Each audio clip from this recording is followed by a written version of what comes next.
For millennia, the desert has whispered secrets that only the wind can hear. Endless stretches of golden sand, rolling dunes, and barren rock hide stories that refuse to die. Among these secrets lies the tale of a city swallowed whole by time, a civilization that thrived and disappeared beneath 3,000 years of relentless sandstorms. Scholars have long debated its existence. Ancient texts provide cryptic clues, while legends passed down through generations speak of bustling markets, magnificent temples, and streets alive with the rhythm of human life.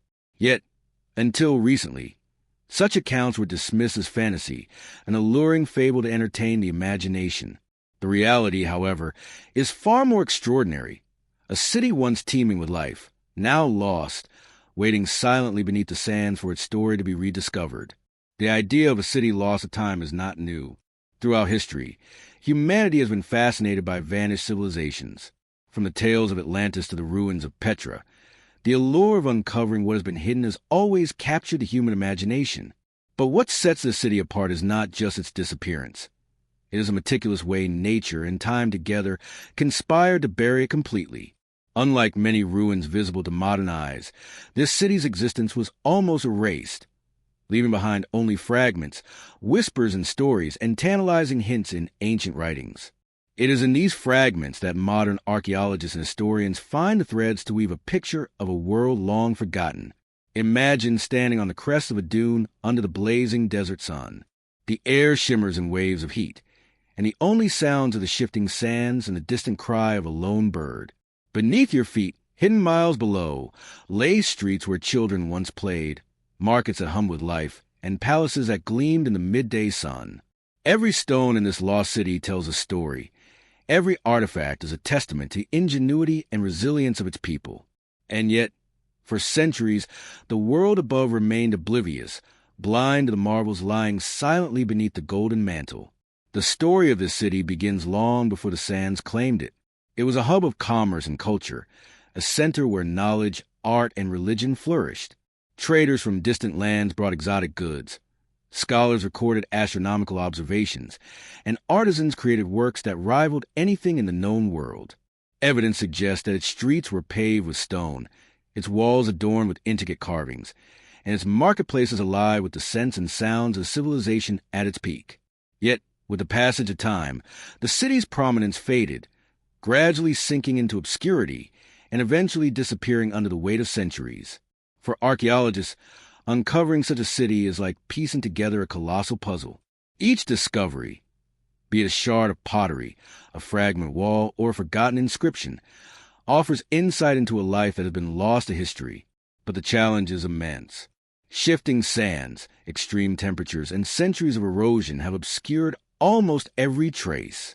Modern technology provides unprecedented tools. Satellite imagery can detect anomalies beneath the desert. Ground-penetrating radar reveals outlines of buried structures, and advanced dating techniques help place artifacts in their historical context. Yet, even with these innovations, the desert guards its secrets jealously.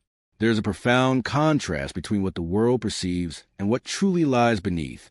Maps of the region show only endless expanses of sand, dotted with occasional settlements. Histories, if they mention the city at all, treat it as a footnote, a curiosity overshadowed by more famous civilizations.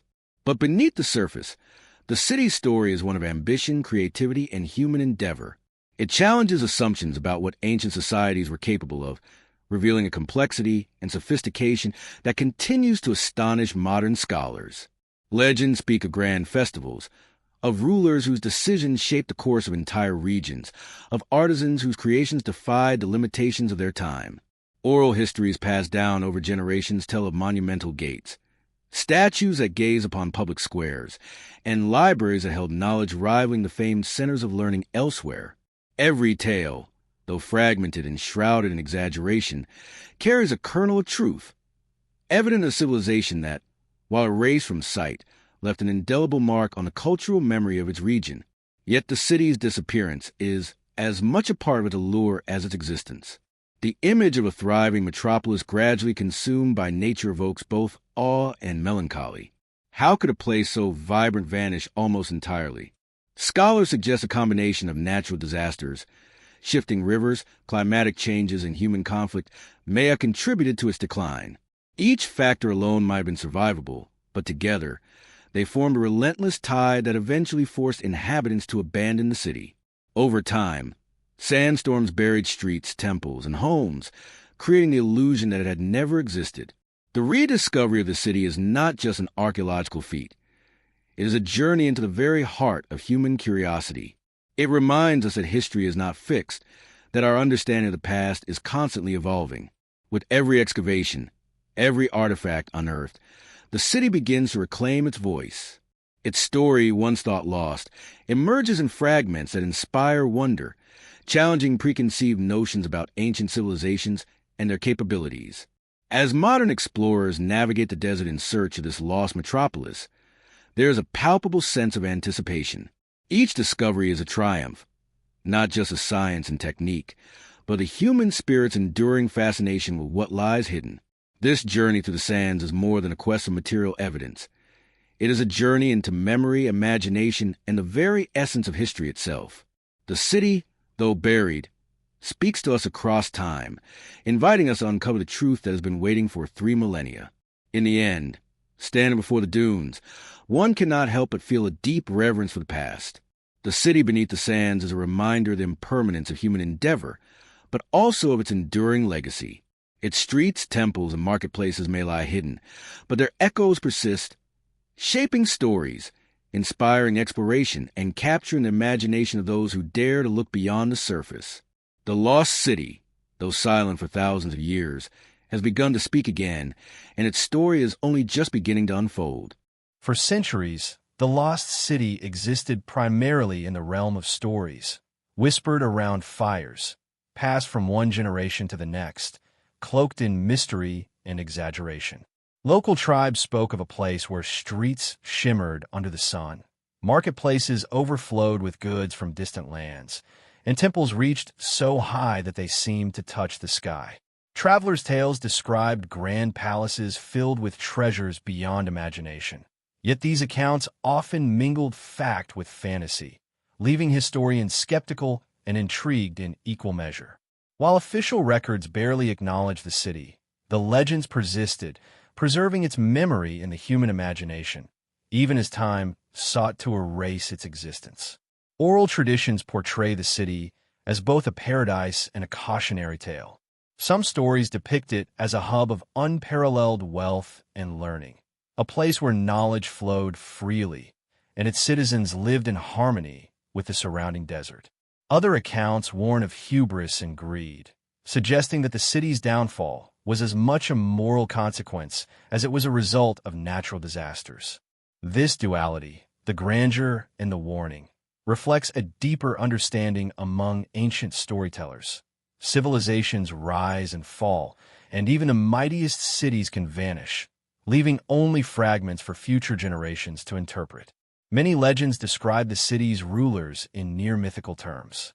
Kings and queens are said to have possessed wisdom rivaling philosophers, commanding armies with unmatched strategy and forging alliances that extended their influence far beyond the city walls.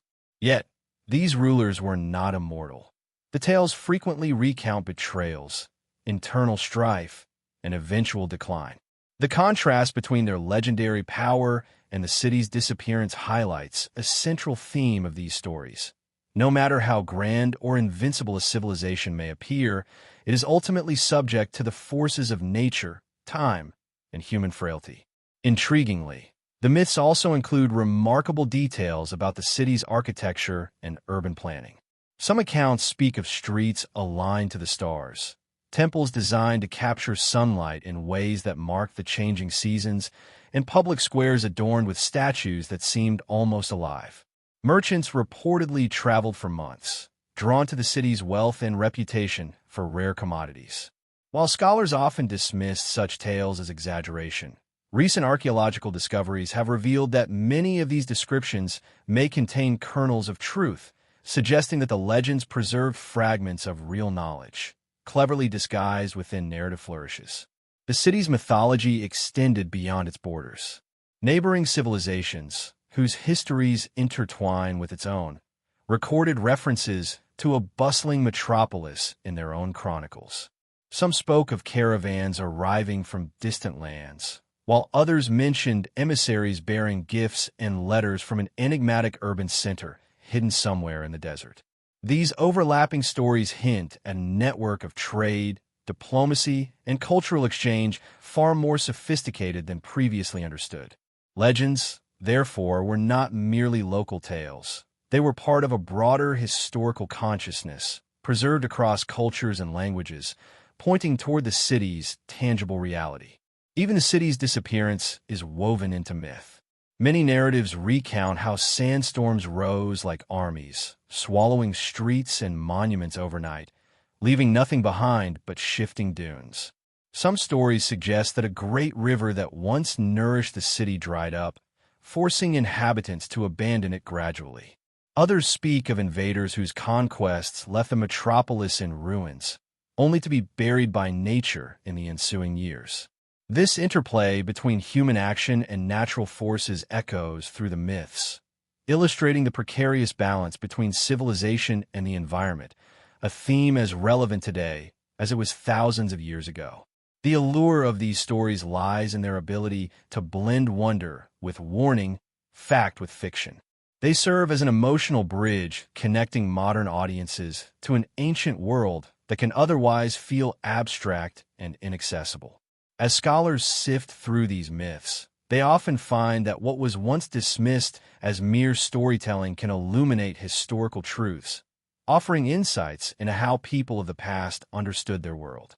For instance, descriptions of market goods or architectural features, once thought fanciful, sometimes align closely with material evidence uncovered in archaeological surveys, suggesting that legend and history are intertwined rather than mutually exclusive. There's also a psychological dimension to the myths. They reveal humanity's fascination with loss, memory, and the impermanence of achievement. The very act of storytelling ensured that the city's essence endured, even when the physical structures were gone. Each retelling reinforced its existence, preserving collective knowledge across generations. In this sense, the myths are not just fanciful accounts. They're a form of resistance against oblivion, ensuring that the city's legacy survived in human consciousness long before modern technology could confirm it. Travelers and explorers of past centuries were often guided by these legends, tracing clues hidden within poetic verses, local songs, or cryptic references in ancient manuscripts. Some dismissed them entirely, while others followed their trails across scorching deserts, desperate to glimpse even a fragment of the city. In many cases, the search was as transformative as the discovery itself, offering insight into the cultural, spiritual, and geographical context in which these stories flourished. By studying the myths, explorers could anticipate what they might find and interpret the significance of ruins and artifacts with greater understanding. The power of myth lies not just in its storytelling, but in its ability to preserve knowledge across vast stretches of time. In the case of this lost city, legends provided a roadmap of sorts, guiding archaeologists and historians toward hidden truths that conventional historical methods alone might never have revealed. These narratives serve as reminders that history is not a linear chronicle of events. It is a tapestry woven from memory, imagination, and interpretation, where myth and reality often converge to illuminate the past in unexpected ways. In essence, the city's legends and myths form the first layer of discovery. They awaken curiosity, inspire exploration, and create a sense of wonder that precedes any excavation or scientific inquiry. They ask questions. What if the stories are true? What secrets lie buried beneath the sands? By contrasting the known history with the enigmatic tales that have survived for generations, one begins to understand the profound mystery that surrounds the lost city. The myths invite not only exploration of the physical desert, but also a journey into the human imagination, where history, legend, and possibility intersect. As modern archaeologists combine these stories with cutting-edge technology and painstaking fieldwork, a richer picture begins to emerge. Legends once considered fanciful now serve as crucial clues, highlighting areas of interest, suggesting potential layouts of the city, and even hinting at the cultural and spiritual practices of its inhabitants. The intersection of myth and empirical evidence demonstrates that the past is never entirely lost. It waits for those willing to listen carefully to the stories that the wind carries across the desert. Ultimately, the legends surrounding the lost city underscore a central tension between what is known and what is hidden. On one hand, they preserve memory, offering glimpses into a civilization almost erased by time. On the other, they veil the truth, leaving tantalizing gaps that challenge modern scholars to separate fact from fiction. It is in this tension between myth and history, imagination and evidence, that the city's allure is most powerful, drawing audiences into a narrative that is as enigmatic as it is compelling, inviting them to embark on the journey of discovery that lies ahead. Long before modern archaeologists set foot in the desert, scattered references hinted at the existence of a city that time had almost erased. These early mentions are brief, cryptic, and often buried within texts that primarily chronicled wars, trade, or religious rites. Yet, for those willing to read between the lines, these fragments reveal tantalizing glimpses of civilization that once thrived in the midst of harsh landscapes, hidden now beneath layers of sand and centuries of neglect. Every name, every reference is a breadcrumb, leading us closer to understanding a city whose existence was almost forgotten. Ancient traders, scribes, and travelers provide some of the earliest accounts. Merchants recorded stops along trade routes that led to a prosperous urban center, describing marketplaces overflowing with exotic goods, precious metals, and spices.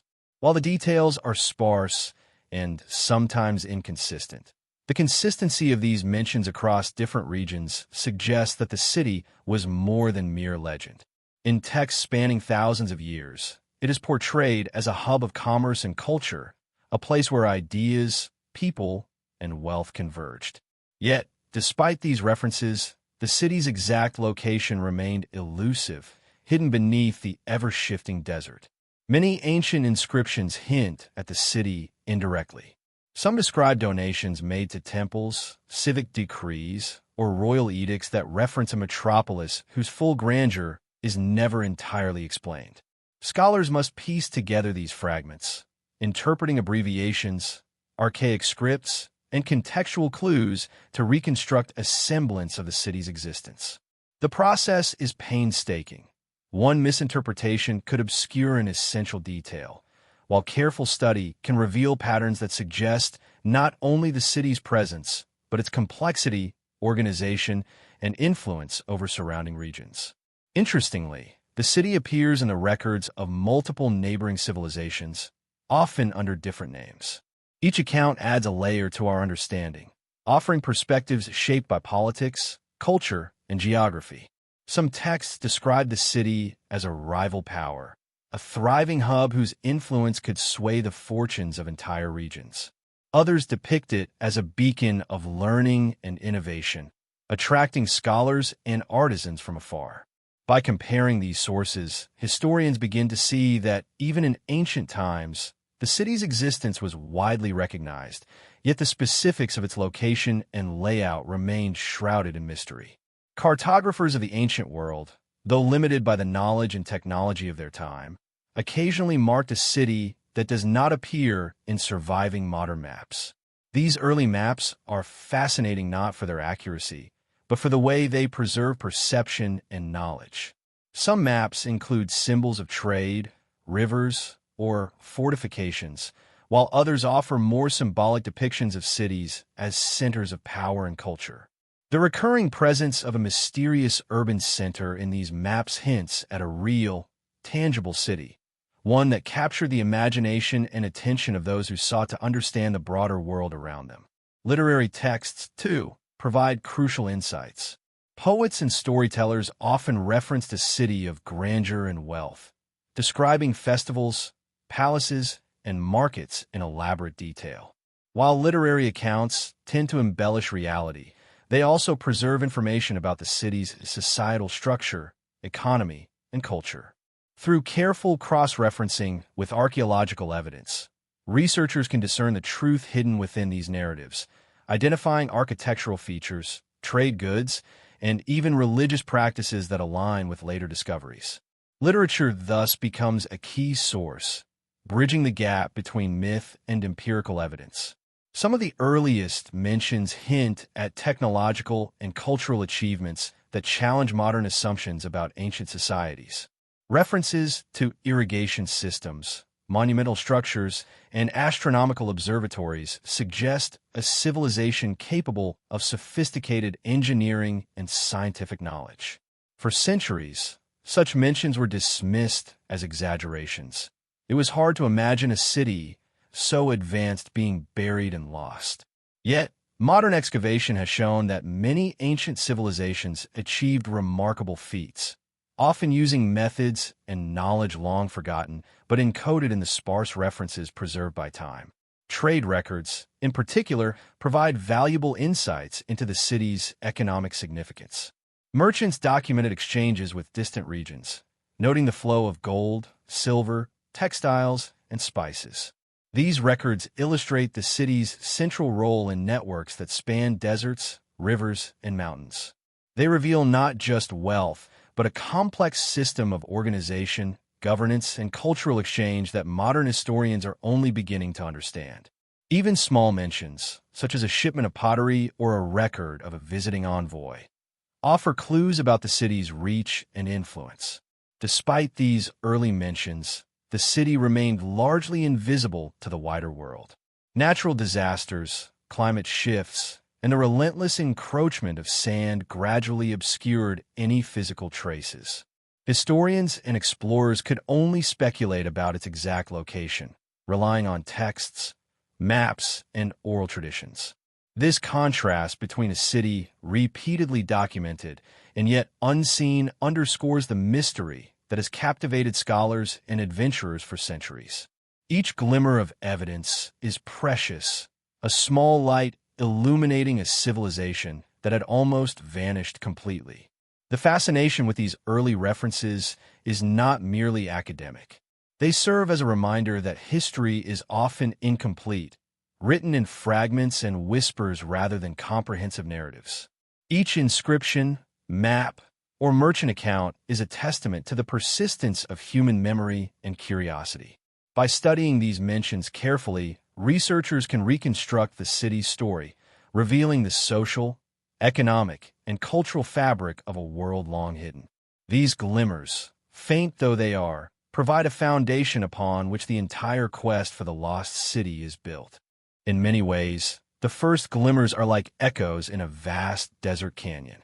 They arrive faint and distorted, yet persistent, compelling those who hear them to seek the source. Modern scholars approach these clues with both skepticism and imagination, understanding that even small details may lead to profound revelations. Each text, each reference, each fragment of evidence brings us closer to a civilization that defied oblivion, offering glimpses of a city that for thousands of years existed more in memory and legend than in the physical world. The story of these early mentions also highlights the contrast between what was recorded and what was lost. While texts preserve knowledge in a static form, the city itself evolved, thrived, and eventually succumbed to natural forces. The tension between written evidence and physical reality creates a sense of urgency. The past is always partially obscured, and uncovering it requires diligence, creativity, and an understanding that every fragment matters. By following the trail of ancient references, archaeologists and historians begin to piece together not just the location, but the life and spirit of a civilization that history nearly forgot. Ultimately, these first glimmers provide the initial spark of discovery. They connect past and present, myth and reality, imagination and evidence. Each mention, no matter how small or obscure, forms part of the intricate mosaic that reconstructs a city buried beneath 3 millennia of sand. Through these scattered records, we gain insight into a world that once existed in full vibrancy, waiting patiently beneath the desert, ready to reveal its secrets to those who seek them. The desert stretches endlessly, a vast expanse of golden dunes, jagged rock formations, and parched valleys, concealing secrets that time itself has struggled to erase. From a distance, it appears lifeless, monotonous, and unchanging. Yet beneath this apparent barrenness lies a landscape that once cradled one of history's most remarkable cities. The geography of the region holds the key to understanding why the city emerged where it did, how it thrived, and ultimately, how it vanished beneath the relentless tides of sand and time. The desert is not merely a backdrop. It is an active participant in the story, shaping and reshaping the civilization that dared to rise within its bounds. Long before the city disappeared, this terrain offered both opportunity and challenge. Rivers that now run dry once carved fertile valleys, providing water for agriculture and sustenance for growing populations. Seasonal rains and underground aquifers enabled orchards, gardens, and fields to flourish in the midst of an otherwise harsh environment. The city's planners, understanding the nuances of their surroundings, built irrigation systems and canals to harness the desert's hidden bounty. In these measures, one can see the ingenuity of a civilization attuned to its environment, capable of bending nature to its will without destroying it. The city's location was strategic, positioned at the crossroads of trade routes that connected distant kingdoms, mountains, and river valleys. Caravans passed through carrying goods that range from rare spices to precious metals, linking civilizations in an intricate web of commerce and culture. Geography dictated much of the city's design. Roads, fortifications, and marketplaces were aligned not only for efficiency, but for survival. Hills provided natural defenses, and surrounding plains allowed for agriculture and grazing, creating a balance between security, economy, and growth. It is a landscape that seems hostile at first glance. Yet under careful examination, it reveals opportunities that were exploited with sophistication. The desert itself acted as both protector and destroyer. Its shifting sands, capable of swallowing structures over decades, concealed the city from would-be invaders, preserving it long after abandonment. Yet these same sands, combined with changing climate patterns, contributed to its decline. Windstorms and erosion buried streets, temples, and palaces alike, leaving only subtle undulations on the surface as hints of what lay beneath. Today, the dunes mask entire neighborhoods, creating the illusion of emptiness where once there was vitality and complexity.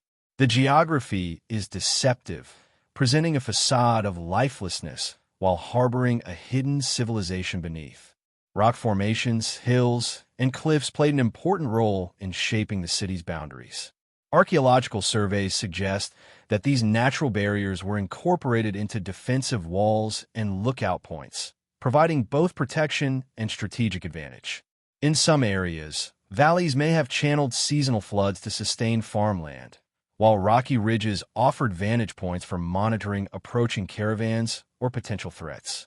Every element of the landscape was part of a delicate balance, illustrating how geography and human ingenuity intersected to create a thriving metropolis in the midst of an unforgiving environment. Climate played an equally pivotal role. Ancient texts hint at periods when the region was more temperate and fertile than today, supporting agriculture and dense populations. Over centuries, however, climate shifts, prolonged droughts, and river diversions altered the landscape dramatically. What was once a verdant, lively city slowly became vulnerable to environmental stresses, making survival increasingly precarious. The desert, ever patient, slowly reclaimed the land, turning once lively streets into invisible paths beneath a sea of sand. This interplay between climate and geography underscores how even the most resilient civilizations are ultimately shaped by the natural world around them. The surrounding terrain also influenced the city's culture and economy. Proximity to mineral deposits and fertile valleys allowed for specialized crafts and trade goods, while natural barriers facilitated the emergence of unique architectural styles adapted to the environment. Temples and public buildings were constructed with locally available stone and clay, often aligned with celestial markers or topographical features, revealing an intimate understanding of the land. Geography, therefore, was not merely a stage for human activity. It was an integral part of the city's identity, shaping daily life, spiritual practice, and societal structure. Explorers today can still trace the outlines of ancient routes hidden within the desert. Subtle depressions in the sand, the remains of riverbeds, and the occasional remnants of stone walls hint at the city's former footprint. Satellite imaging and ground-penetrating radar have uncovered networks of roads and canals that suggest a level of planning and coordination far beyond what the barren surface might indicate.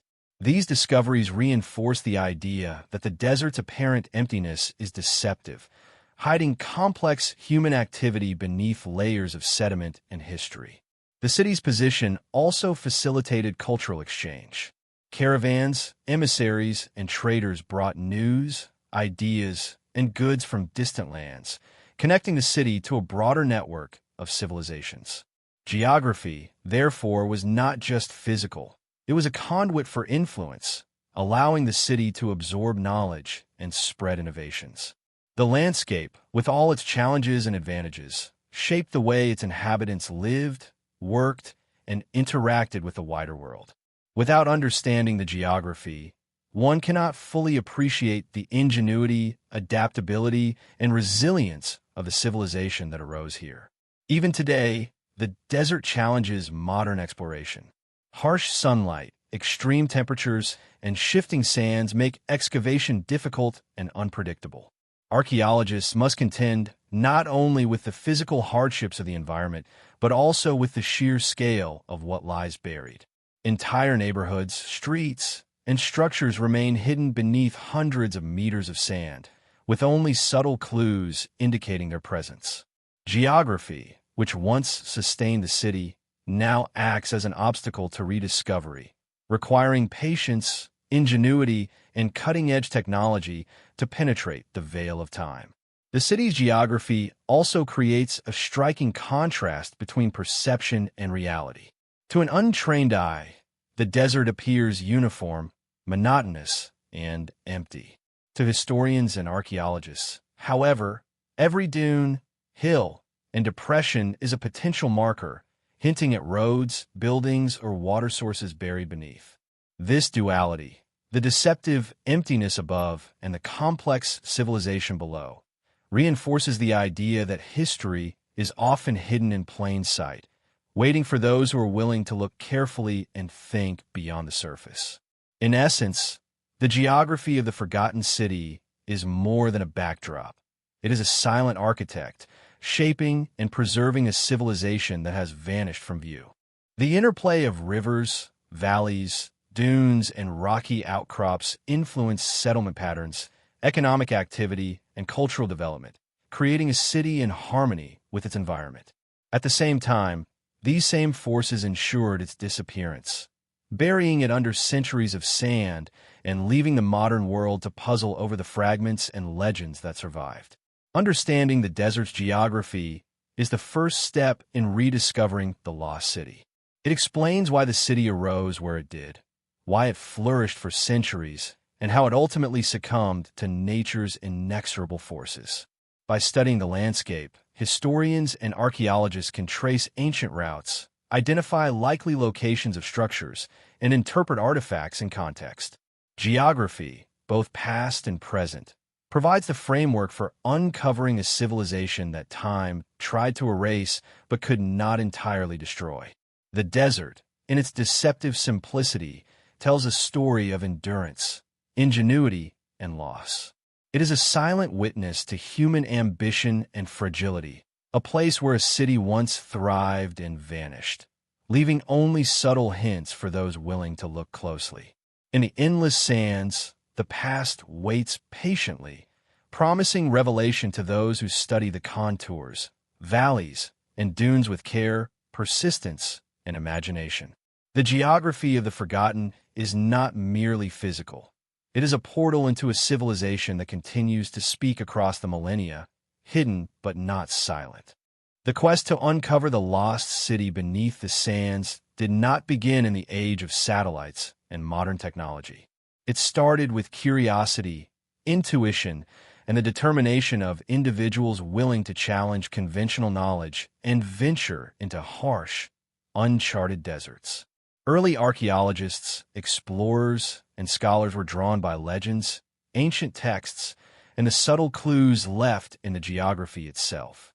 At a time when much of the world dismissed the city as myth, these pioneers embarked on journeys that were as treacherous as they were groundbreaking, navigating not only the physical dangers of the desert, but also the skepticism of their contemporaries. In the late 19th and early 20th centuries, a new wave of exploration swept across the world.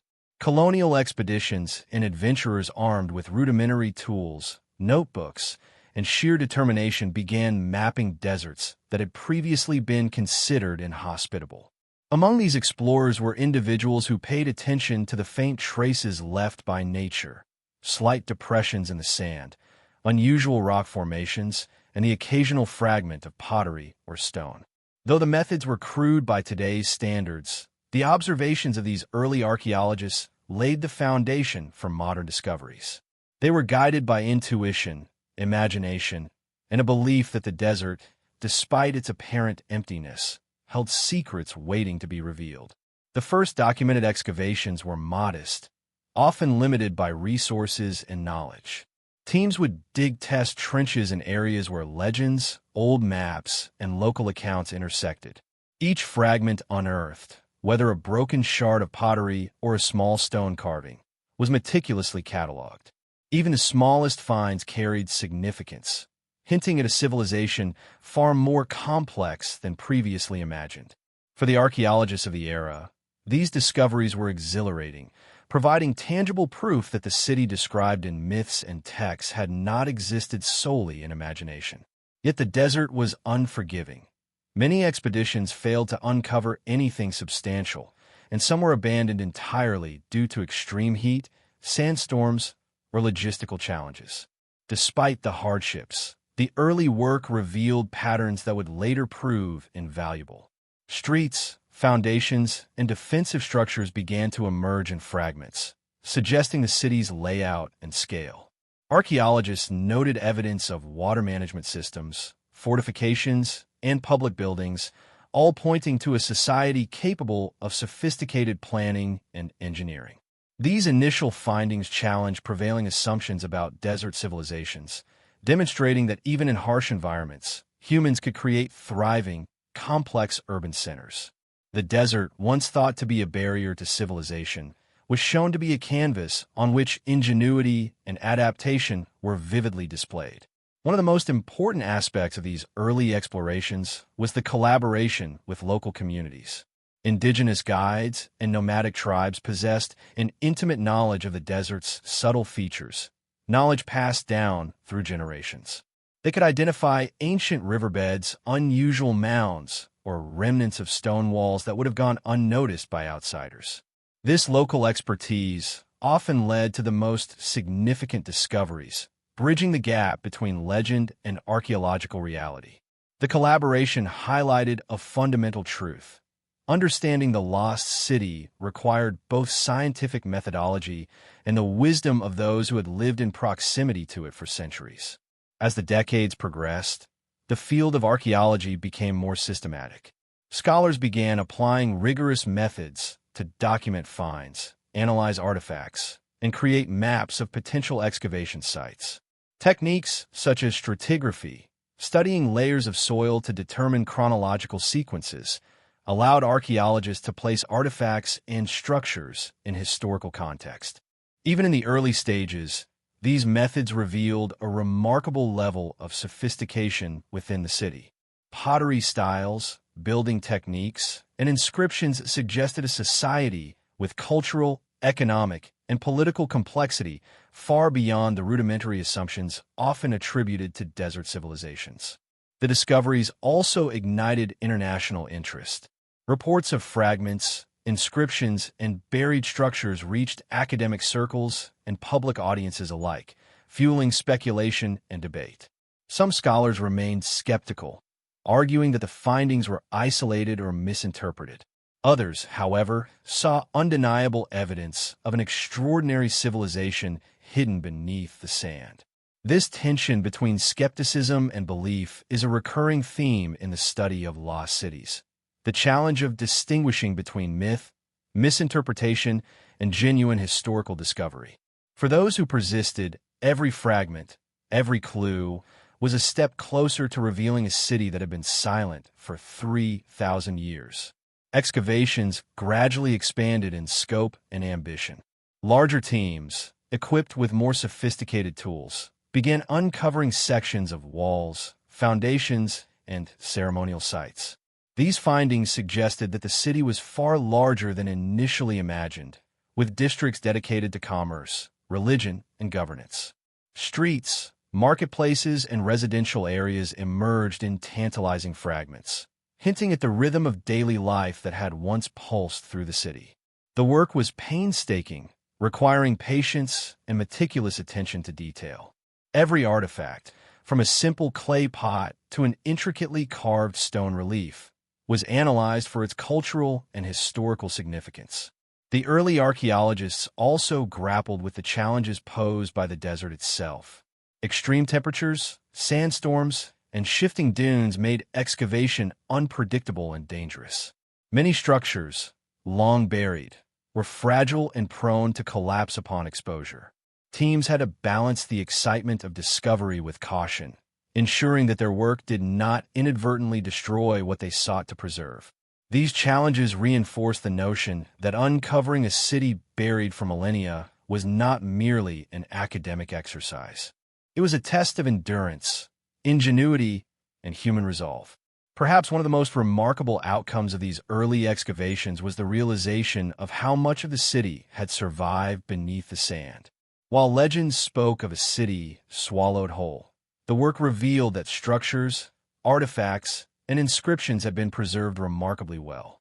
Sand, often considered a force of destruction, had acted as a protective blanket, shielding buildings and treasures from the ravages of time. This paradox, destruction and preservation intertwined, became a central theme in the ongoing exploration of the lost city, highlighting the intricate relationship between nature and human history. The discoveries also emphasized the need for interdisciplinary collaboration. Historians, linguists, architects, and geologists began working alongside archaeologists to interpret the finds. Inscriptions were translated, architectural patterns analyzed, and environmental studies conducted to understand how the city had adapted to its surroundings. This holistic approach provided a more comprehensive picture of the civilization, revealing a society that was innovative, adaptive, and deeply intertwined with its environment. Through these early excavations, a pattern began to emerge. The city was far more than the sum of its parts. Temples, residential districts, and trade hubs suggested a vibrant, organized society capable of remarkable feats of engineering and cultural achievement. Each discovery reinforced the contrast between the visible world above the sand, harsh, barren, and empty, and the hidden world below, teeming with history, artistry, and human endeavor. The city's secrets were slowly coming to light, piece by piece, challenging assumptions and inspiring awe in equal measure. In many ways, the beginnings of archaeology were the first step in giving the city back its voice.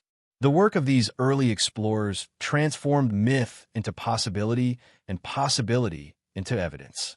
Their discoveries laid the foundation for modern studies, proving that a city buried beneath 3 millennia of sand was not merely a story.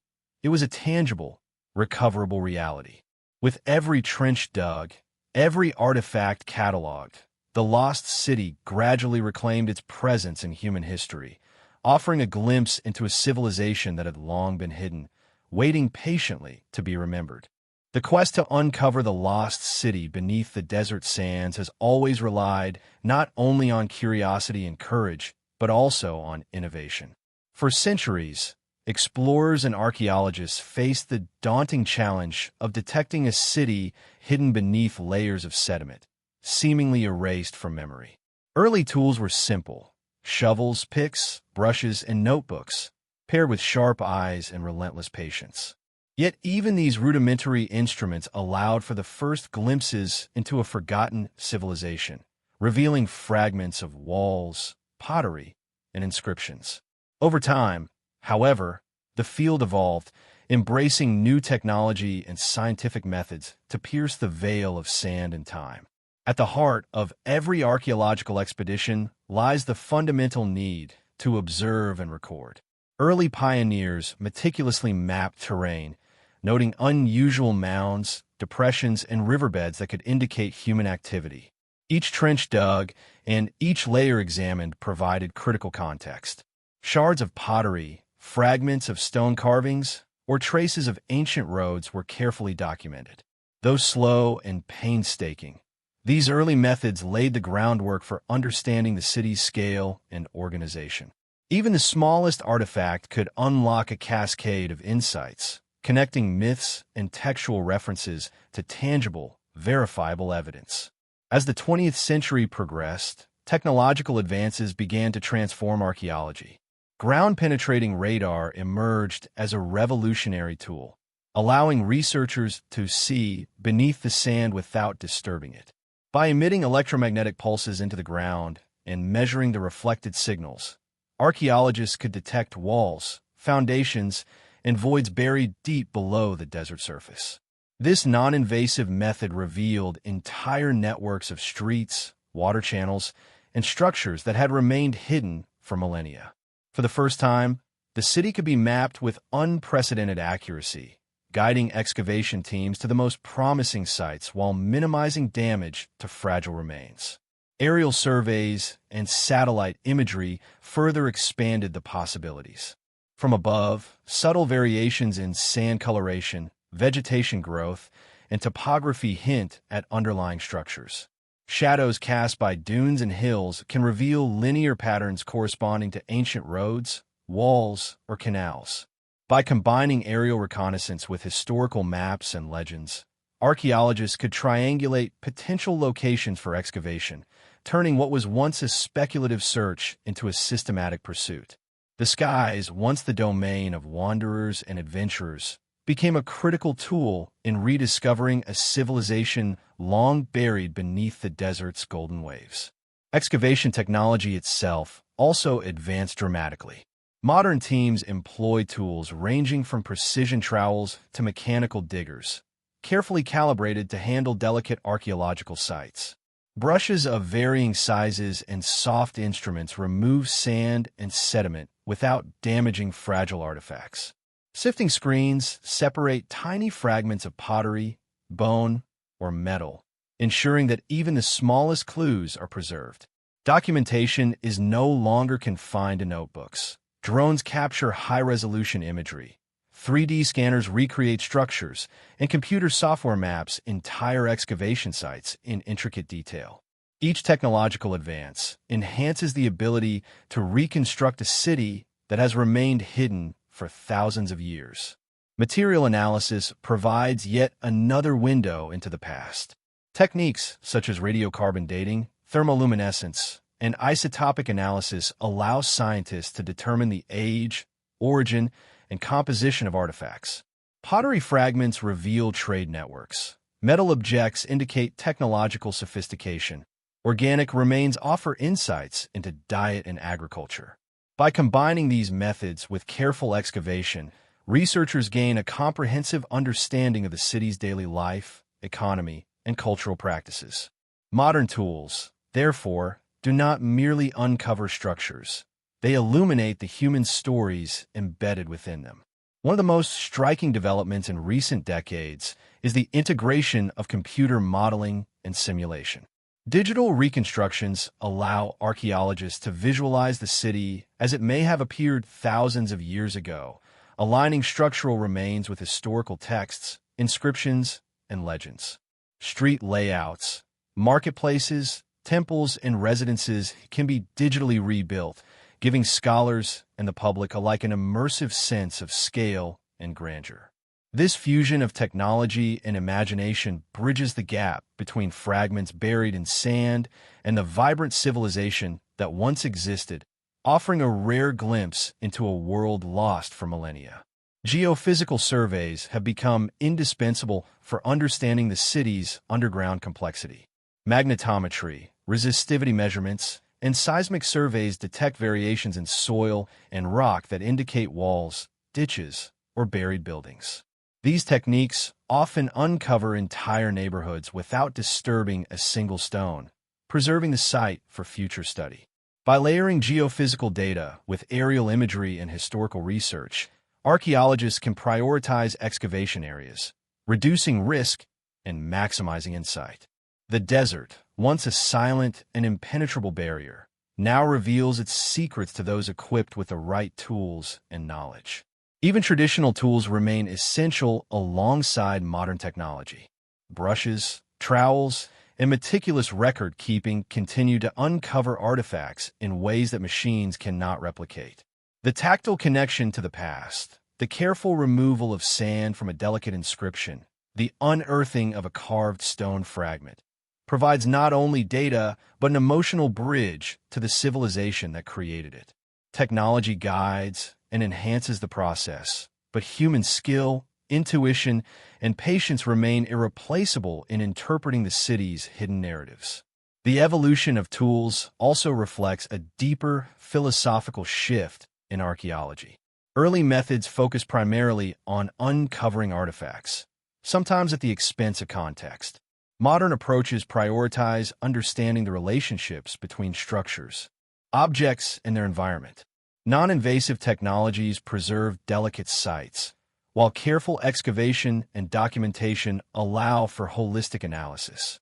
By integrating observation, technology, and interpretation, archaeologists move beyond simple discovery, reconstructing the cultural, economic, and social dimensions of a city that has been silent for 3,000 years. These tools, in combination, have transformed a speculative endeavor into a rigorous scientific pursuit. Ground-penetrating radar identifies hidden streets. Aerial surveys reveal topographical clues. Isotopic and radiocarbon analysis date artifacts with precision. Digital modeling reconstructs urban layouts. Each innovation contributes to a layered understanding of the city, gradually peeling back the sands of time to reveal a civilization that once thrived at the heart of an unforgiving desert. The convergence of old and new methods illustrates the enduring marriage of human curiosity and technological ingenuity, a partnership that has brought the lost city from myth into tangible reality. Perhaps most importantly, the tools of discovery allow archaeologists to navigate the delicate balance between revelation and preservation. The city's remains are finite and fragile. Every excavation risks altering the site forever. Advanced technology minimizes intrusion, ensuring that structures, artifacts, and inscriptions survive for future generations to study and appreciate. In this way, tools are not only instruments of discovery, but also guardians of memory, bridging past and present while honoring the civilization that created them. In the end, the story of tools is a story of human ingenuity itself. From simple brushes and picks to radar waves and digital reconstructions, each innovation extends the reach of human curiosity, enabling scholars to see beneath the sands and into the lives of people who lived millennia ago. The lost city, once hidden and inaccessible, becomes gradually visible through the careful application of knowledge, technology, and imagination. Through these tools, the desert finally begins to speak, revealing streets, temples, and homes that have lain silent for 3,000 years, waiting patiently for discovery. Beneath the unyielding sands, the city's architecture lies in silent testimony to the ingenuity, vision, and artistry of its creators. For centuries, these structures were hidden from view, their existence known only through fragmentary references, oral legends, and faint traces on the desert surface. As excavations began to reveal foundations, walls, and ceremonial buildings, it became clear that this was no ordinary city. Its architecture reflected an advanced understanding of engineering, aesthetics, and the relationship between human habitation and the natural environment, providing insight into a civilization that thrived long before modern urban planning had emerged. The city's layout was deliberate and organized, designed to balance utility, security, and beauty. Streets were carefully planned, wide enough for carts and pedestrians, yet organized in a manner that facilitated movement, trade, and defense. Residential districts were distinct from marketplaces, administrative centers, and religious precincts, illustrating a sophisticated understanding of urban zoning. Foundations reveal the use of durable materials, stone, baked brick, and lime mortar, chosen not only for strength but for their ability to withstand the extreme desert climate. Even the positioning of buildings suggested a keen awareness of sunlight, wind patterns, and temperature regulation, indicating that the city's architects were as attuned to environmental design as they were to aesthetics. Temples and ceremonial complexes were the crowning achievement of the city's architecture. Excavations uncovered foundations suggesting grand halls with high ceilings, intricate columns, and expansive courtyards. Decorative motifs etched into stone reveal a culture deeply invested in symbolism, cosmology, and spirituality. The placement of temples was strategic, often aligned with celestial markers or key points in the urban layout, linking the sacred with the civic. Within these temples, walls bore traces of paintings and reliefs depicting deities, astronomical charts, and scenes of everyday life, indicating that religion and art were intertwined in the cultural fabric of the city. Marketplaces, once bustling with trade and conversation, reveal another layer of architectural sophistication. Excavations suggest a network of interconnected stalls, storage rooms, and administrative offices designed for efficiency. The streets in these areas were paved with stone slabs, channeling water and waste in a rudimentary but effective sanitation system. Archaeologists have found remnants of workshops where artisans created pottery, textiles, and metalwork, all integrated into the city's structural plan. The marketplaces were not only economic centers, but also social hubs, illustrating how architecture facilitated both commerce and community interaction. Fortifications and defensive structures further showcase the city's architectural ingenuity. Excavated walls, watchtowers, and gates suggest a society aware of potential threats from rival cities, nomadic tribes, and internal unrest. These defensive measures were carefully engineered, incorporating natural features of the landscape, such as cliffs and valleys, to enhance security. Some gates appear to have been monumental in scale, adorned with reliefs and inscriptions that conveyed power and authority. Even the smallest details, from the thickness of walls to the angles of towers, reflect a sophisticated understanding of defense and strategy, underscoring the city's dual identity as both a thriving cultural hub and a fortified stronghold. Residential architecture also provides insight into daily life. Excavations reveal houses of varying sizes, indicating social stratification. Wealthier citizens enjoyed spacious homes with courtyards, private wells, and decorated walls, while more modest dwellings accommodated the working population. Rooms were organized to maximize space and airflow, often featuring storage areas, cooking spaces, and sleeping quarters designed for comfort and efficiency. Even in the simplest homes, evidence of decorative elements, carved doorways, painted walls, and ceramic tiles suggest that aesthetic considerations were valued across all levels of society. Water management was a cornerstone of the city's design. Archaeologists have uncovered evidence of sophisticated canal systems, cisterns, and reservoirs, carefully constructed to capture, store, and distribute water throughout the urban area. These systems not only supported agriculture and domestic life, but also mitigated the harshness of the desert environment. Channels were engineered with precise gradients to ensure flow, while reservoirs were strategically placed to serve multiple districts efficiently. This attention to water infrastructure highlights the civilization's foresight, adaptability, and engineering skill, ensuring survival and prosperity in a challenging landscape. Streets and public spaces reveal a deliberate attention to movement, community, and aesthetics. Major thoroughfares connected administrative buildings, markets, and religious sites, creating a rhythm of urban life that was both functional and ceremonial. Public squares, some partially excavated, suggest areas for gatherings, festivals, and civic administration.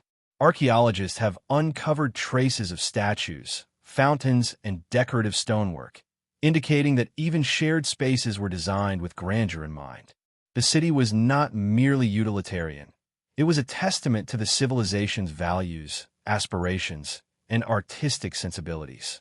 In some districts, industrial and craft architecture has been uncovered, revealing workshops and production areas integrated into the city's layout. Kilns, forges, and pottery workshops suggest an economy based on skilled labor and specialized crafts. Evidence of storage facilities, trade depots, and transportation networks points to a highly organized system of production and distribution.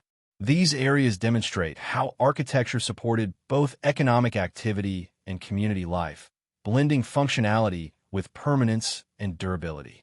Religious symbolism permeates the city's architecture, reflecting the integration of spirituality into daily life. Temples and ceremonial structures were carefully aligned with the sun, stars, and seasonal events.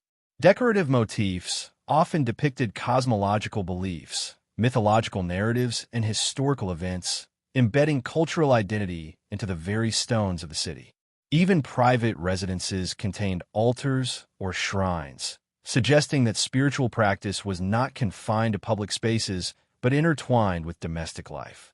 Architecture thus became a medium through which belief, identity, and memory were preserved across generations. Urban planning extended to burial sites and funerary architecture, which provide further insight into cultural priorities. Tombs, mausoleums, and necropolises were constructed with care and often located on the city's periphery. Many contained inscriptions, artifacts, and offerings, revealing a belief system that valued the afterlife and the preservation of memory. The placement, design, and contents of these sites complement the city's broader architectural patterns, underscoring an integrated approach to life, death, and urban space. Even the smallest architectural details reflect the civilization's sophistication. Doorways, staircases, and windows were designed for function, light, and airflow, demonstrating knowledge of engineering principles. Decorative stone carvings, reliefs, and mosaics indicate artistic skill and a desire to beautify everyday life. From monumental public buildings to modest dwellings, every structure reflects a careful consideration of form, function, and meaning. Architecture, in this sense, becomes a language, conveying information about social hierarchy, cultural values, and technological capability. Excavation has revealed evidence of urban evolution over centuries. Layers of construction, repair, and expansion indicate that the city was dynamic, responding to population growth, changing political conditions, and environmental challenges.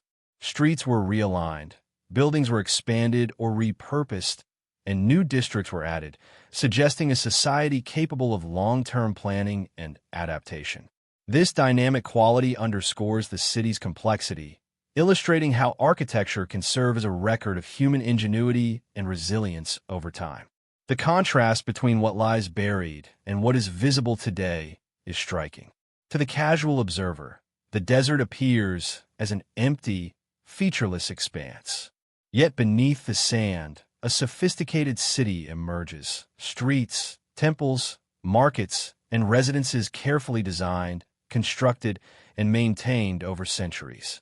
The lost city's architecture bridges the gap between myth and reality, providing tangible proof of human creativity, resilience, and ambition. Each uncovered wall, foundation, or artifact transforms abstract history into a concrete, immersive experience. Ultimately, the city's buried architecture is a testament to human endeavor and imagination.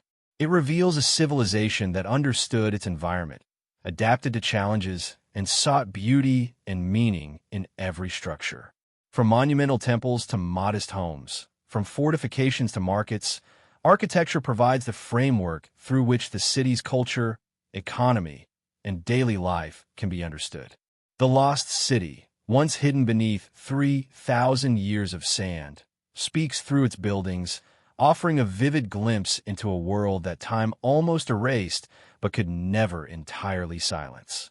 Beneath the desert sands, the lost city preserved more than stone and mortar. It safeguarded the echoes of daily life, frozen in fragments of pottery, tools, and remnants of homes. As archaeologists painstakingly uncovered streets, workshops, and residences, a vivid tapestry of human existence began to emerge. The city was not merely a collection of monumental structures. It was a living, breathing organism, teeming with activity, emotion, and social complexity. Every artifact, from a simple clay cup to intricately carved jewelry, tells a story of ordinary people navigating extraordinary circumstances. Early evidence reveals a society with well-defined social hierarchies. Wealthier citizens lived in expansive homes with private courtyards, wells, and decorative features, while craftsmen, laborers, and merchants inhabited more modest dwellings. The size, location, and construction of each residence reflect status, wealth, and occupation, suggesting a structured social order. Yet, even in smaller homes, care was taken to provide comfort and utility. Archaeologists have found small hearths for cooking, storage spaces for grain and supplies, and carefully arranged living quarters, indicating that practicality and domestic life were valued alongside status and appearance. Food preparation and consumption provide intimate glimpses into daily life. Excavations uncovered cooking implements, storage jars, and remnants of ancient meals, revealing a diet that was both diverse and adapted to the desert environment. Grains, legumes, dried fruits, and preserved meats formed staples, supplemented by locally grown vegetables and imported delicacies brought by trade. Archaeologists also discovered evidence of communal ovens and cooking spaces, suggesting that certain aspects of daily life were shared experiences, reinforcing social cohesion and cultural continuity. Meals were not merely sustenance. They were rituals, moments of family, and markers of tradition. Craftsmanship and trade were central to urban life. Workshops producing pottery, textiles, metalwork, and other goods were strategically integrated into the city's layout. Tools, molds, and unfinished objects reveal meticulous attention to technique, quality, and artistic expression. Artisans passed skills through generations, creating both functional and decorative objects. The bustling economy required coordination and planning, with markets serving as centers of exchange, negotiation, and community interaction. These findings highlight a society that valued skill, labor, and commerce, weaving together economic activity and cultural expression in every aspect of daily life. Education and literacy, though less immediately visible, also played a role in the city's rhythm. Inscriptions on clay tablets, stone stelae, and monuments suggest that record-keeping, communication, and perhaps formal education were integral to governance and commerce. Scribes and scholars likely held respected positions, preserving knowledge, codifying laws, and maintaining correspondence with neighboring regions. Even ordinary citizens engaged with literacy to some degree, as indicated by inscriptions on household objects and commercial records. These small details reveal a culture where knowledge was valued and carefully transmitted, ensuring continuity across generations. Religious and spiritual practices permeated everyday life. Shrines, altars, and ceremonial artifacts found within homes and public spaces illustrate that the sacred was intimately intertwined with the mundane. Daily rituals, offerings, and prayers marked life's rhythm, embedding spirituality into the routines of ordinary citizens. Temples hosted larger communal ceremonies, festivals, and seasonal observances, connecting individual practice with civic identity. The integration of religion into daily life created cohesion, reinforced societal norms, and provided a sense of continuity, reflecting a civilization deeply attuned to both earthly and spiritual dimensions. Children and family life are visible through subtle archaeological traces. Small toys, miniature utensils, and household arrangements suggest that family structures were central to social organization. Children were likely involved in daily chores, learning trades, and participating in religious practices from an early age. Family units functioned as both economic and social institutions, transmitting skills, traditions, and cultural values across generations. These findings reveal that the city was not only a hub of monumental architecture and commerce, but also a community structured around the rhythm of domestic life and intergenerational continuity. Health and medical practices, though harder to reconstruct, emerged through skeletal remains and tools. Archaeologists discovered evidence of healing practices, possibly early forms of surgery and treatments using herbs and minerals. The presence of communal bath areas or water access points suggests an awareness of hygiene and public health.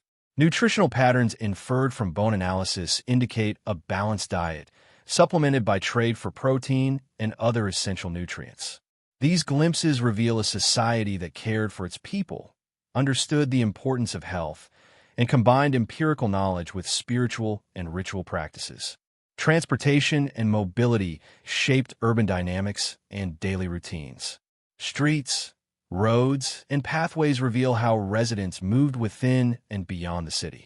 Evidence of carts, animal tracks, and organized marketplaces suggests that goods, ideas, and people flowed efficiently through the urban landscape. Trade routes connected the city to distant civilizations, facilitating the exchange of commodities, culture, and knowledge. Even ordinary citizens experienced these flows, whether through visiting marketplaces, participating in religious ceremonies, or engaging with travelers who passed through the city.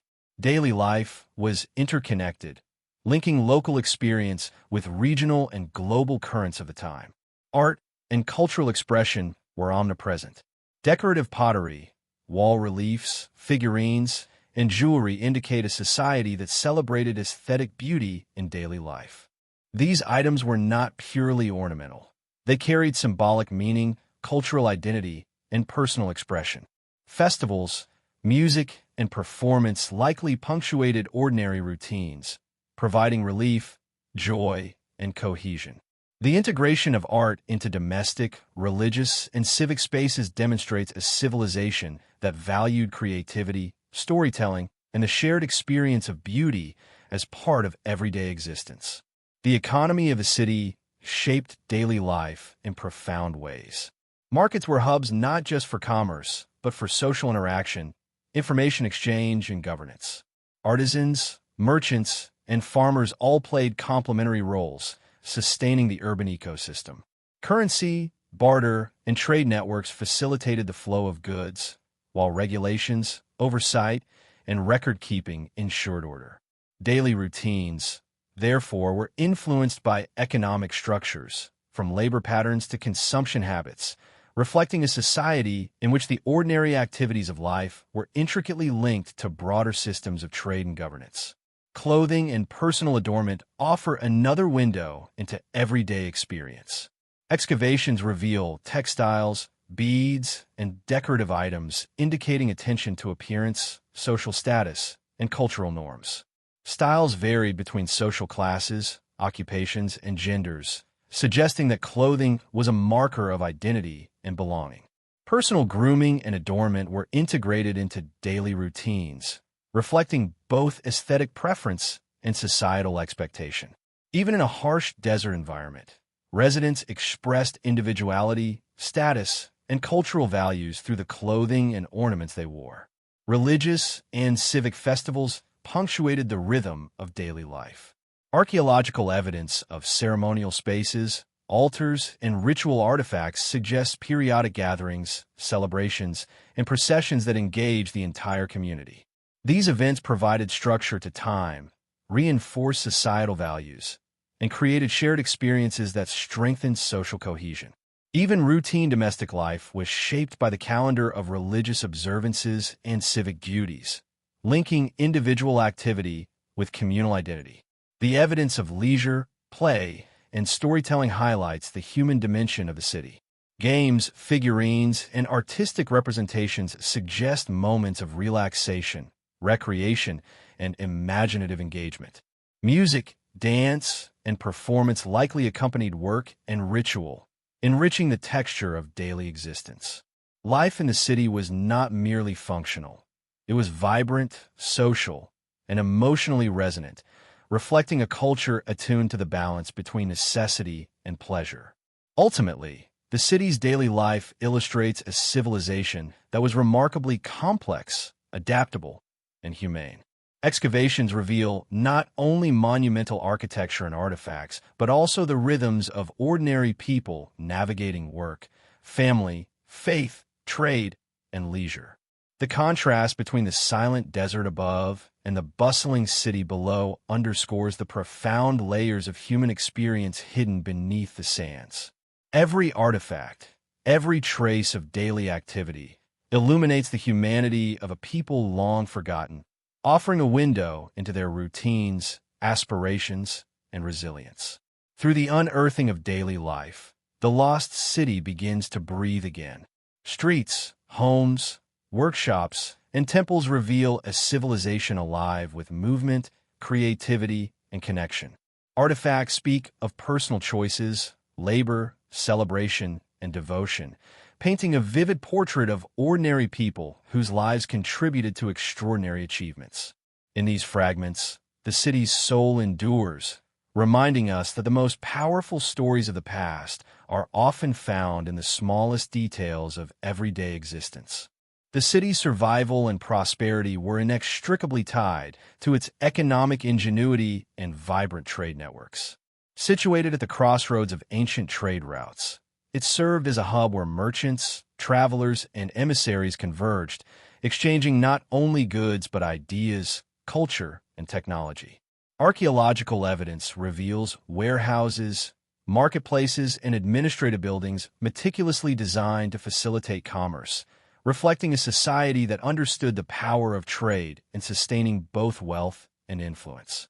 This was a city whose economic heartbeat pulsed through every street, courtyard, and dock, shaping the daily lives of its inhabitants and linking them to a broader world. Markets were the city's lifeblood, bustling with activity from dawn until dusk. Stalls overflowed with grains, dried fruits, textiles, pottery, and precious metals, while merchants called out, negotiating prices and establishing reputations built on trust and reliability. The diversity of goods indicates far-reaching connections from nearby valleys to distant lands. Exotic spices, gemstones, and luxury textiles attest to trading relationships that span deserts, rivers, and mountains. Marketplaces were not merely commercial centers. They were social and cultural arenas where news, gossip, and innovation flowed alongside tangible commodities. Archaeological discoveries reveal specialized districts for artisans and craftsmen, underscoring the city's economic sophistication. Potters, metalworkers, and textile producers operated in workshops integrated within urban planning, producing goods for both local consumption and export.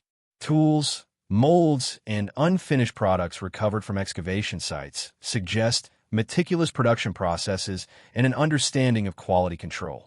Skilled laborers were not anonymous. Inscriptions and stamps indicate branding and accountability, showing that even 3,000 years ago, reputation and craftsmanship were vital to economic success.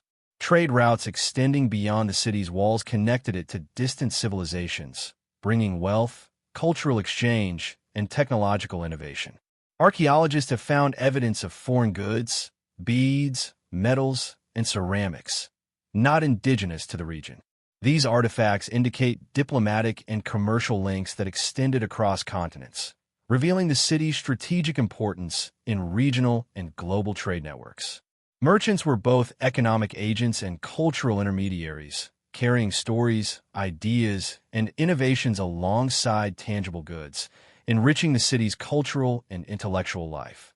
Economic activity also shaped urban infrastructure. Roads were constructed to facilitate the movement of goods, while storage facilities ensured that supplies were available year-round. Cisterns and water channels supported craft and market activities, enabling workshops to function efficiently even in the harsh desert climate. Warehouses near marketplaces suggest sophisticated inventory management, with systems for tracking, storing, and distributing products.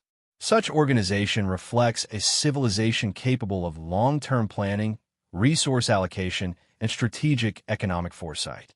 Coinage and currency, though scarce, played a crucial role in trade. Archaeologists have discovered metal tokens, standardized weights, and inscriptions indicating a regulated system of exchange. This facilitated both local and long-distance trade, reducing reliance on barter and allowing for more complex economic transactions. The presence of standardized measures also indicates centralized oversight, suggesting that city authorities monitored and regulated economic activity to maintain stability, fairness, and efficiency. Agriculture underpinned the city's economy, providing both sustenance and trade commodities. Excavated granaries, irrigation channels, and storage facilities reveal a sophisticated system for cultivating and distributing crops. Grains, legumes, and vegetables were supplemented by animal husbandry, while surplus production enabled trade with neighboring regions. The interplay between agricultural productivity and urban markets illustrates a society that understood the necessity of economic balance. Secure food supply, skilled labor, and thriving commerce were all interdependent. Trade also influenced cultural and technological development. Imported goods introduced new techniques, artistic motifs, and materials that were adapted locally. For instance, foreign textiles inspired local weaving patterns, while metallurgical knowledge spread through artisan workshops. This exchange created a dynamic environment where commerce became a vector not only for wealth, but also for innovation, education, and cross-cultural enrichment. The city's economy, therefore, was a conduit for progress, connecting prosperity with intellectual and artistic growth. Administrative records and inscriptions point to taxation, regulation, and official oversight, indicating an organized bureaucracy supporting the economy. Officials likely monitored markets, collected tariffs on imported goods, and ensured adherence to trade agreements. Such governance enabled economic stability, encouraged investment, and minimized conflict between merchants and citizens. The presence of bureaucratic control underscores that the city's success was not solely based on geography or individual entrepreneurship, but also on deliberate institutional planning and policy.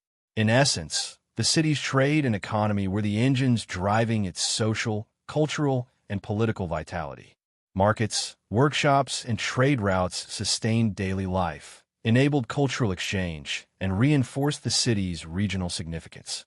Wealth flowed through streets and courtyards, reaching from artisans' hands to merchant stalls to distant lands.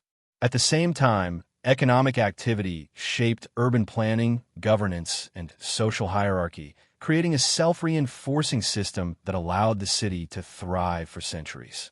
The archaeological record paints a vivid picture of an economy that was sophisticated, resilient, and interconnected.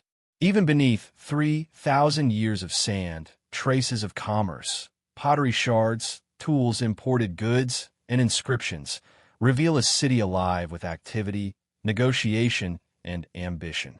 Trade was not merely a matter of survival. It was a statement of identity, power, and influence. The lost city, once hidden from view, comes alive through the evidence of its markets, its artisans, and its far-reaching connections, reminding us that economic ingenuity has always been central to human civilization. Religion and belief were woven into the very fabric of life in the lost city, shaping not only the spiritual landscape, but also governance, social norms, and cultural expression. Temples, shrines, altars, and ceremonial complexes uncovered by archaeologists reveal a civilization deeply attuned to forces both visible and invisible. Worship was not a separate compartment of life.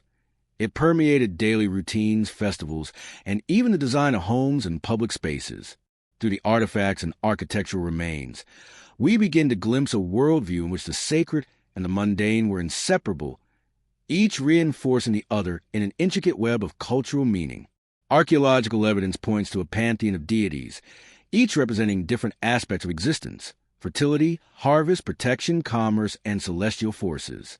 Temples dedicated to these gods were often grand and elaborately decorated, featuring courtyards, columns, and reliefs that depicted myths, cosmic events, and legendary heroes. Alignments with celestial bodies suggest that worship incorporated knowledge of astronomy, with rituals timed to lunar and solar cycles. Religious observances were therefore both symbolic and practical, guiding agricultural practices, civic planning, and seasonal activities, illustrating a society that saw divinity as intimately connected to survival and prosperity. Rituals were central to maintaining the relationship between the city and its gods.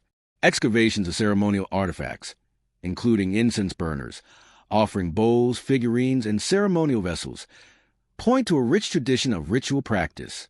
Offerings of food, drink, and valuable items were made in both public and private spaces, reflecting an understanding of reciprocity and devotion. Even everyday actions were imbued with spiritual significance, whether lighting a lamp, arranging food on an altar, or observing sacred calendars. The constant presence of ritual underscores a civilization in which faith was lived experience, deeply integrated into daily existence rather than confined to isolated ceremonial occasions. Priests and religious officials played pivotal roles in the city's governance and social structure. Inscriptions and administrative records suggest that these figures acted as intermediaries between the divine and human spheres, overseeing rituals, maintaining sacred spaces, and guiding moral and civic conduct. Their authority extended beyond spiritual matters, influencing laws, trade regulations, and public events. The city's leadership and religious hierarchy were thus intertwined, reinforcing the idea that power and belief were inseparable, with spiritual guidance informing civic administration and societal norms. Burial practices further illuminate the city's belief system. Tombs, mausoleums, and necropolises excavated on the city's periphery reveal careful attention to death and the afterlife. Grave goods, including pottery, jewelry, tools, and inscriptions, suggest that citizens believe in a continued existence beyond death, where the deceased required provisions, protection, and honor. The orientation of tombs, the use of symbolic carvings, and the organization of necropolises indicate that the dead were integrated into spiritual and social systems, with care taken to ensure proper passage and memory preservation. Death, like life, was ritualized, reflecting a comprehensive worldview in which every stage of existence held meaning. Astrology and celestial observation appear to have been deeply embedded in religious life. Temples and monuments aligned with the sun, moon, and stars suggest that cosmic events were interpreted as messages or omens from the divine. Calendrical systems regulated agricultural cycles, civic ceremonies, and festival timings, linking celestial movements to practical and spiritual concerns. The intersection of astronomy and religion demonstrates a sophisticated understanding of natural cycles, which were used to harmonize human activity with the rhythms of the universe, reinforcing both faith and social cohesion. Religion also intersected with art and storytelling. Murals, reliefs, and sculptures depict mythological narratives, heroic deeds, and moral lessons, preserving cultural knowledge and reinforcing societal values. These artistic expressions were not merely decorative. They educated, inspired, and unified the populace. Religious stories provided a moral framework, guiding behavior, justifying authority, and offering a sense of purpose. Through art, ritual, and architecture, belief permeated every facet of life, making the city itself a manifestation of faith. Festivals and communal ceremonies provided opportunities for collective worship and social cohesion. Archaeological evidence of open plazas, ceremonial courtyards, and processional routes suggests that large-scale gatherings were organized around religious events. Music, dance, and performance likely accompanied rituals, creating shared experiences that reinforced communal identity. The rhythm of the city was therefore punctuated by sacred time, linking individual lives to collective memory and divine cycles. Religion shaped not only what people believed, but also how they moved, worked, and celebrated within the urban landscape. Even private spaces bore traces of devotion.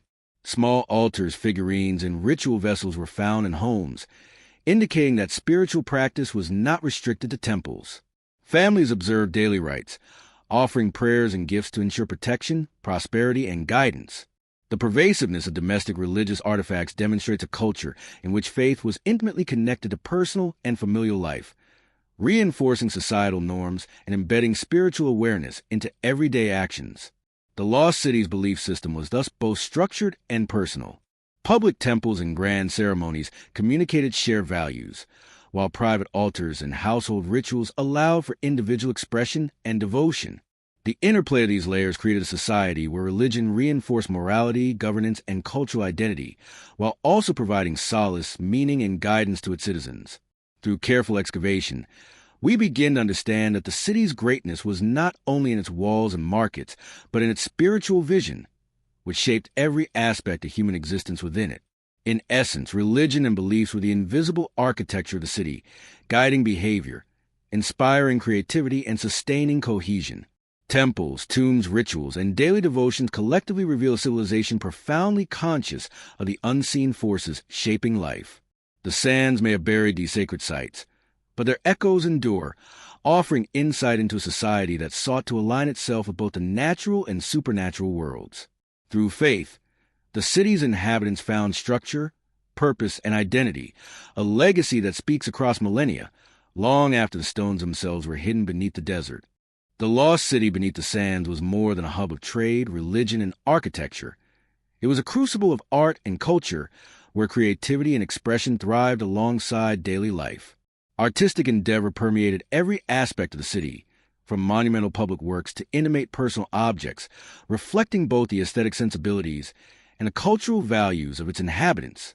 Murals, pottery, jewelry, sculptures, and ceremonial artifacts reveal a society deeply invested in storytelling, symbolism, and the visual articulation of identity. Art was not merely decoration. It was a medium of communication, a repository of memory, and a bridge between the human and the divine. Archaeologists have uncovered murals and wall reliefs in public buildings, temples, and private homes, each narrating stories of gods, heroes, and historical events. These visual narratives often depicted moral lessons, cosmological beliefs, and heroic exploits, transforming walls into vivid chronicles of civic and spiritual life. The murals reveal a sophisticated understanding of perspective, symbolism, and color, illustrating that artistic skill was both highly developed and widely valued. Through these works, citizens could access collective memory, cultural heritage, and ethical guidance, demonstrating how art functioned as both educational tool and cultural glue. Sculpture played a similarly vital role. Carved stone figures, relief panels, and votive statues were common, representing deities, mythological creatures, and civic figures. These works were not merely ornamental. They were integrated into public spaces, temples, and civic buildings, reinforcing religious and social hierarchies. The scale and craftsmanship of larger sculptures suggest the presence of highly skilled artisans capable of translating abstract ideas into tangible form. Even small figurines, often found in homes or ritual contexts, reveal attention to detail, proportion, and narrative purpose, highlighting the culture's pervasive aesthetic consciousness. Pottery and ceramics offer further insight into both artistic practice and daily life. Functional vessels were often decorated with intricate patterns, symbolic motifs, and painted scenes that reflected local mythology and societal values. Beyond mere utility, these items transformed everyday acts, cooking, serving, or storing, into gestures imbued with cultural significance. Archaeological evidence indicates a thriving community of potters and artisans, whose work not only met domestic needs, but also contributed to the city's aesthetic identity and cultural cohesion. Jewelry, personal adornment, and textile fragments provide a window into fashion identity and social status.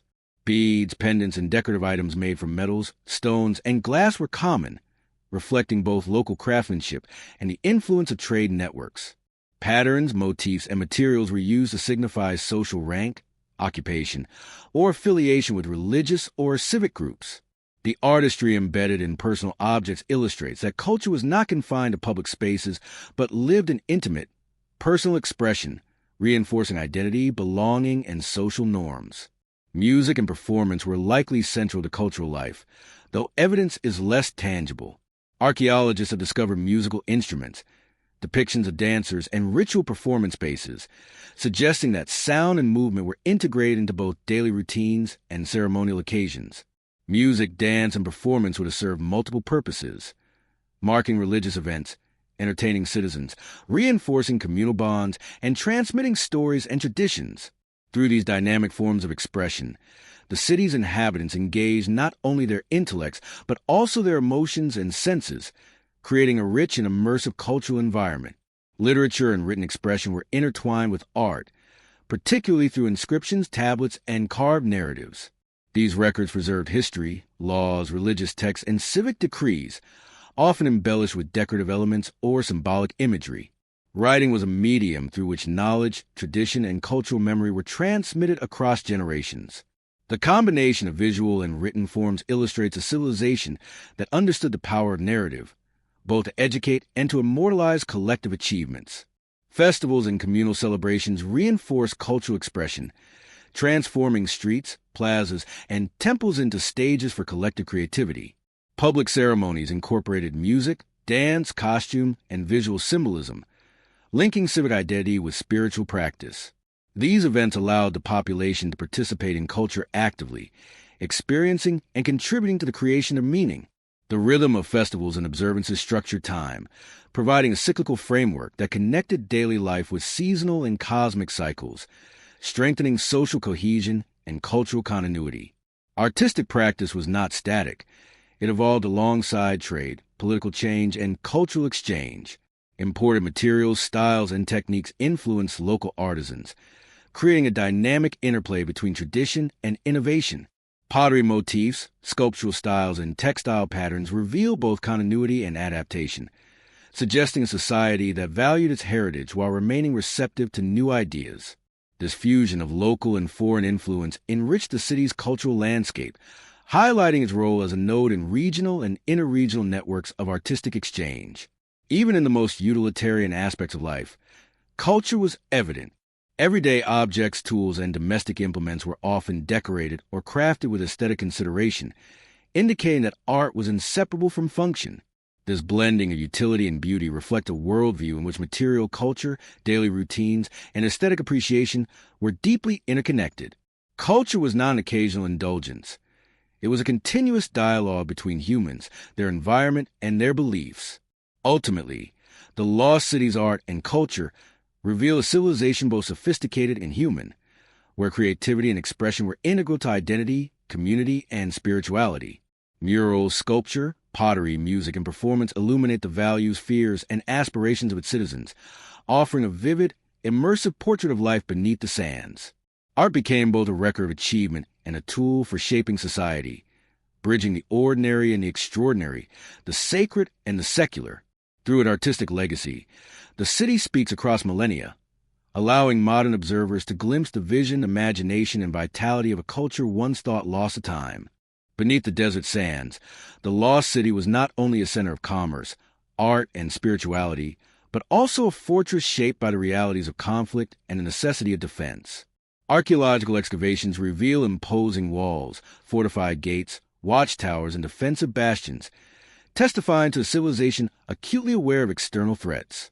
The city's planners understood that survival depended on more than prosperity or piety. It required vigilance, strategy, and the careful deployment of resources to protect both people and infrastructure. Warfare and defense were woven into the city's design, reflecting a civilization that balanced beauty, functionality, and security with remarkable sophistication. The city's fortifications were formidable. Thick stone walls encircled key districts, rising high enough to deter attackers and withstand prolonged sieges. Watchtowers punctuated the perimeter, offering vantage points from which sentries could observe approaching threats for miles across the flat desert terrain. Gates were heavily reinforced, often adorned with symbolic carvings or inscriptions that projected both authority and deterrence. These structures were not merely defensive, they were statements, signaling the city's strength, resilience, and organizational capability to both citizens and potential invaders. Strategic planning extended beyond the walls. The city's streets, plazas, and residential areas were arranged with defense in mind.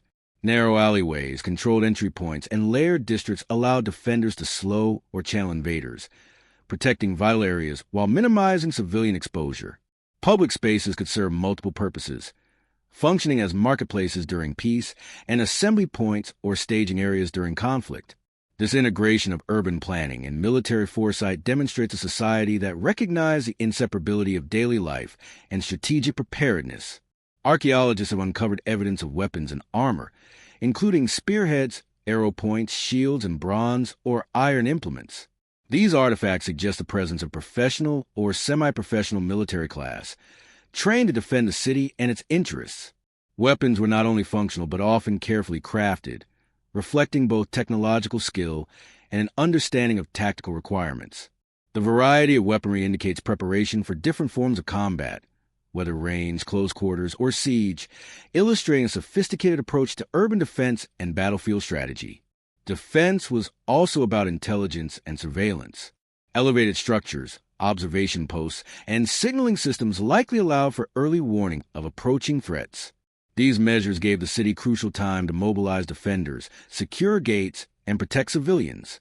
Even minor architectural features, loopholes in walls, hidden staircases, and reinforced corners suggest that the inhabitants thought several steps ahead, anticipating potential vulnerabilities and adapting structures to maximize both security and resilience. Training and discipline were central to the city's defensive capacity. Archaeological evidence, combined with depictions in murals and reliefs, suggests that citizens received basic martial instruction, while specialized warriors maintained constant readiness. Organized units could respond quickly to internal unrest or external aggression, coordinating with city officials to ensure a cohesive defense. Military organization was closely linked to governance, with leaders responsible for both strategic decision-making and the welfare of the populace. This dual role reinforced the connection between civic duty, social hierarchy, and survival in a hostile environment. Trade routes and economic wealth made the city a target, necessitating not only physical defenses but also strategic diplomacy. Alliances, treaties, and negotiated agreements likely complemented walls and weaponry, creating a multi-layered system of protection. The city's military strength and economic influence were intertwined. A prosperous metropolis required secure borders, while a well-defended city could sustain commerce, culture, and civic life without fear of disruption. Defense was thus not a separate domain, but an essential component of the city's vitality and longevity. Evidence of past conflicts is visible in the archaeological record. Burnt structures, repaired walls, and weapon remnants indicate periods of siege, attack, or internal strife. Yet the city's ability to recover and rebuild demonstrates resilience and foresight. Walls were reinforced, gates upgraded, and defensive strategies adapted, reflecting a culture that learned from experience and invested in long-term survival. Warfare, though destructive, became a catalyst for innovation, shaping urban planning, architecture, and civic organization. Fortified temples and administrative buildings highlight the integration of defense with societal priorities. Sacred and governmental centers were often placed in the most secure locations, reflecting their importance to both spiritual life and civic administration. Protecting these sites was essential, not only for continuity of governance, but also to maintain the morale and cultural identity of the population. Defense, in this context, was as much about preserving social cohesion and spiritual integrity as it was about protecting territory. Even the city's water systems played a role in defense. Cisterns, canals, and reservoirs were constructed with protection in mind, ensuring access to vital resources during sieges or periods of scarcity. Water was both a practical necessity and a strategic asset. Control of supply could determine survival or defeat.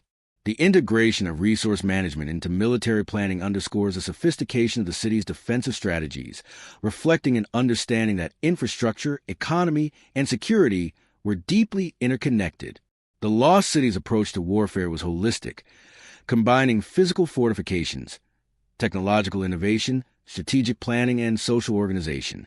Defense was embedded in urban design, military training, governance, and resource management, creating a multi-layered system that maximized resilience. While the desert above may appear tranquil and unyielding, beneath the sands lies evidence of civilization acutely aware of vulnerability, yet capable of extraordinary foresight, adaptation, and determination. Ultimately, the city's military and defensive measures reflect a culture that valued survival as much as prosperity. Walls, towers, weaponry, and strategic planning were not mere responses to fear. They were expressions of ingenuity, resilience, and civic responsibility. The interplay between defense, governance, and daily life illustrates a society that understood the fragility of civilization and the lengths required to preserve it. Even hidden beneath 3,000 years of sand, The echoes of vigilance, strategy, and courage endure, telling the story of a city that faced a constant threat of destruction, yet continued to flourish through foresight, preparation, and human resolve. Beneath the sands of the lost city lies a testament not only to human creativity, but also to the extraordinary scientific knowledge and innovative spirit of its inhabitants. Excavations reveal a civilization capable of manipulating its environment, understanding natural phenomena, and applying practical knowledge in ways that rival modern ingenuity. Engineering, mathematics, astronomy, and resource management were not abstract pursuits, but integral to daily life, urban planning, and survival. Each artifact, structure, and system uncovered provides evidence of society that valued discovery, experimentation, and the application of knowledge to solve complex problems. Water management was among the city's most impressive scientific achievements. Archaeologists have uncovered sophisticated canal systems, cisterns, reservoirs, and aqueducts, carefully designed to capture, store, and distribute water throughout the city. In a harsh desert environment, this knowledge was essential for agriculture, sanitation, and survival.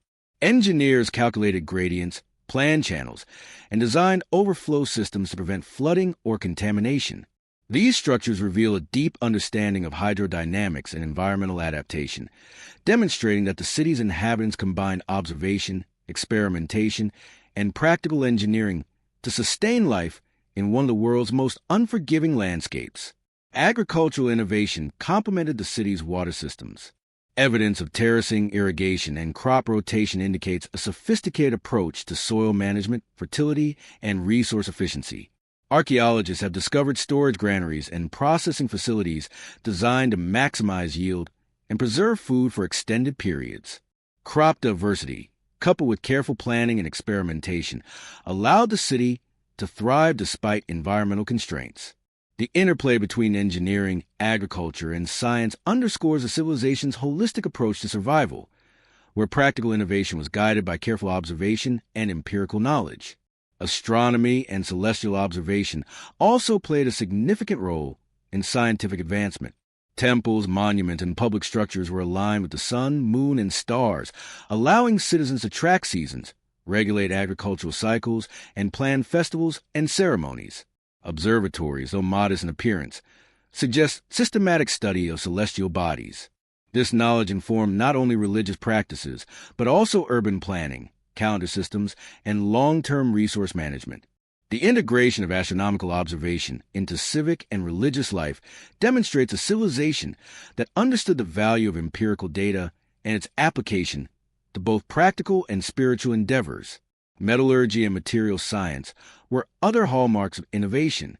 Artifacts reveal a mastery of metal extraction, alloy creation, and tool production. Weapons, tools, and decorative items were crafted with precision, combining durability with aesthetic refinement. Workshops show evidence of experimentation with techniques, including casting, forging, and finishing, indicating a hands-on approach to problem-solving and technological advancement. The ability to manipulate raw materials effectively supported both economic prosperity and civic infrastructure, illustrating the interdependence of science, industry, and daily life. Mathematical knowledge underpinned much of the city's engineering and commercial activity. Measurements for building construction, water management, and trade relied on standardized units and an understanding of geometry and proportion. Inscriptions and artifacts suggest the use of accounting systems, weights, and measures that allowed for efficient commerce and resource allocation. Mathematics was therefore not a theoretical pursuit but a practical tool, ensuring precision in construction, trade, and urban planning. The civilization's numerical sophistication provided a foundation for both innovation and societal stability. Medicine and health practices also reveal a culture of empirical observation and experimentation. Skeletal remains and medical implements suggest an understanding of anatomy, healing, and preventative care. Treatments may have included herbal remedies, surgical techniques, and ritual practices, blending practical science with spiritual belief. Hygiene and sanitation were carefully managed through public baths, waste systems, and water infrastructure, demonstrating an appreciation of public health that contributed to urban resilience. Science, in this context, extended beyond tools and architecture to encompass the well-being of the populace.